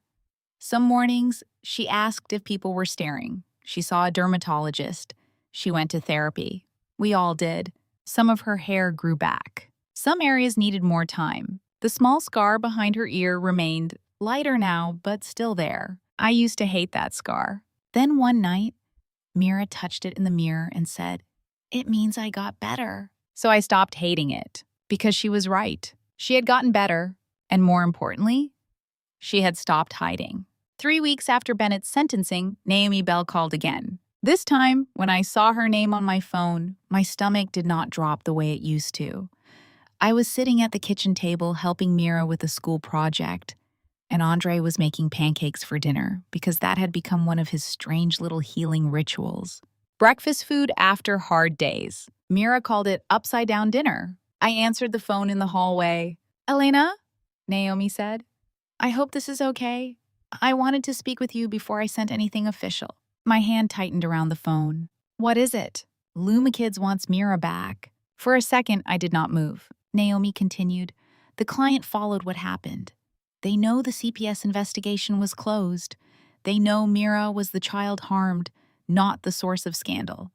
And they want to rebuild the Wear Your Crown campaign around confidence, recovery, and natural beauty." I leaned against the wall. After everything, I thought those words would make me cry. But they did not. Not at first. Instead, I felt cautious. Protective. Tired in the way only a mother can be tired after watching adults turn a child's pain into public debate. "Naomi," I said, "I do not want Mira chosen because people feel sorry for her." "She isn't," Naomi said immediately. "That is why I called you first. They still believe she represents the campaign. Not because of what happened to her, but because of how she stood through it." I looked into the kitchen. Mira was laughing because Andre had flipped a pancake too high and almost hit the cabinet. Her braided hair was shorter than before, softer around the healing areas. But she no longer reached for a hat every time someone looked at her. That mattered more than any campaign. "I'll ask her," I said. When I told Mira, she went quiet. Not sad, just thoughtful. She sat at the kitchen table with syrup on her plate and a pencil in her hand, staring down like the decision was very serious. "Would they take pictures of my hair now?" she asked. "Yes." "Even though it's different?" "Yes." "Even with the little short parts?" "Yes." She touched the side of her head gently. Then she looked at me. "Do I have to tell people what happened?" "No," I said. "You do not owe anyone your hurt." Andre leaned against the counter, watching her with soft eyes. Mira thought for another moment. Then she said, "Can the picture say, 'Wear your crown'?" I smiled. "That is the whole campaign." She nodded once. "Then I want to do it." The photo shoot happened 2 weeks later. It was quiet, respectful, and nothing like the world Seraphina had built. No one forced Mira to smile. No one touched her hair without asking. No one called her brave in that pitying voice adults use when they do not know what else to say. Imani came with us and styled Mira's hair into a soft braided crown, careful around the places still healing. Naomi stayed nearby the whole time. Andre stood behind the photographer making ridiculous faces until Mira laughed so hard they had to pause. And when the photographer finally captured the shot, I knew, not because it was perfect, because it was her. Mira was looking straight into the camera, her chin lifted, her eyes bright, her crown not hidden, not explained, not apologized for. Just present, just hers. 2 months later, Luma Kids invited us to New York to see the campaign go live. Mira had never been to New York before. She spent the whole flight with her face near the window, asking if the clouds were softer in different states. Andre told her yes, because he was that kind of father, and I let him because she was that kind of child. The morning the billboard went up, The air was cold enough that Mira tucked both hands into her coat sleeves.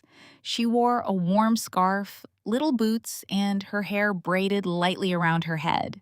No hat.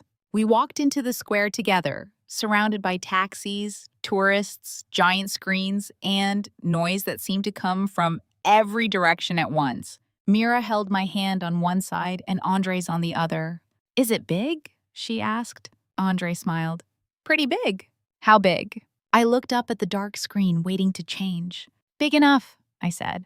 Then the billboard lit. For 1 second, Mira did not understand what she was seeing. Then her own face appeared above us. Huge, bright, beautiful. Her braided crown framed her smile. Her eyes looked fearless. Beside her, in clean white letters, were the words, "Wear your crown," Mira screamed. Not in fear, not in pain, in joy.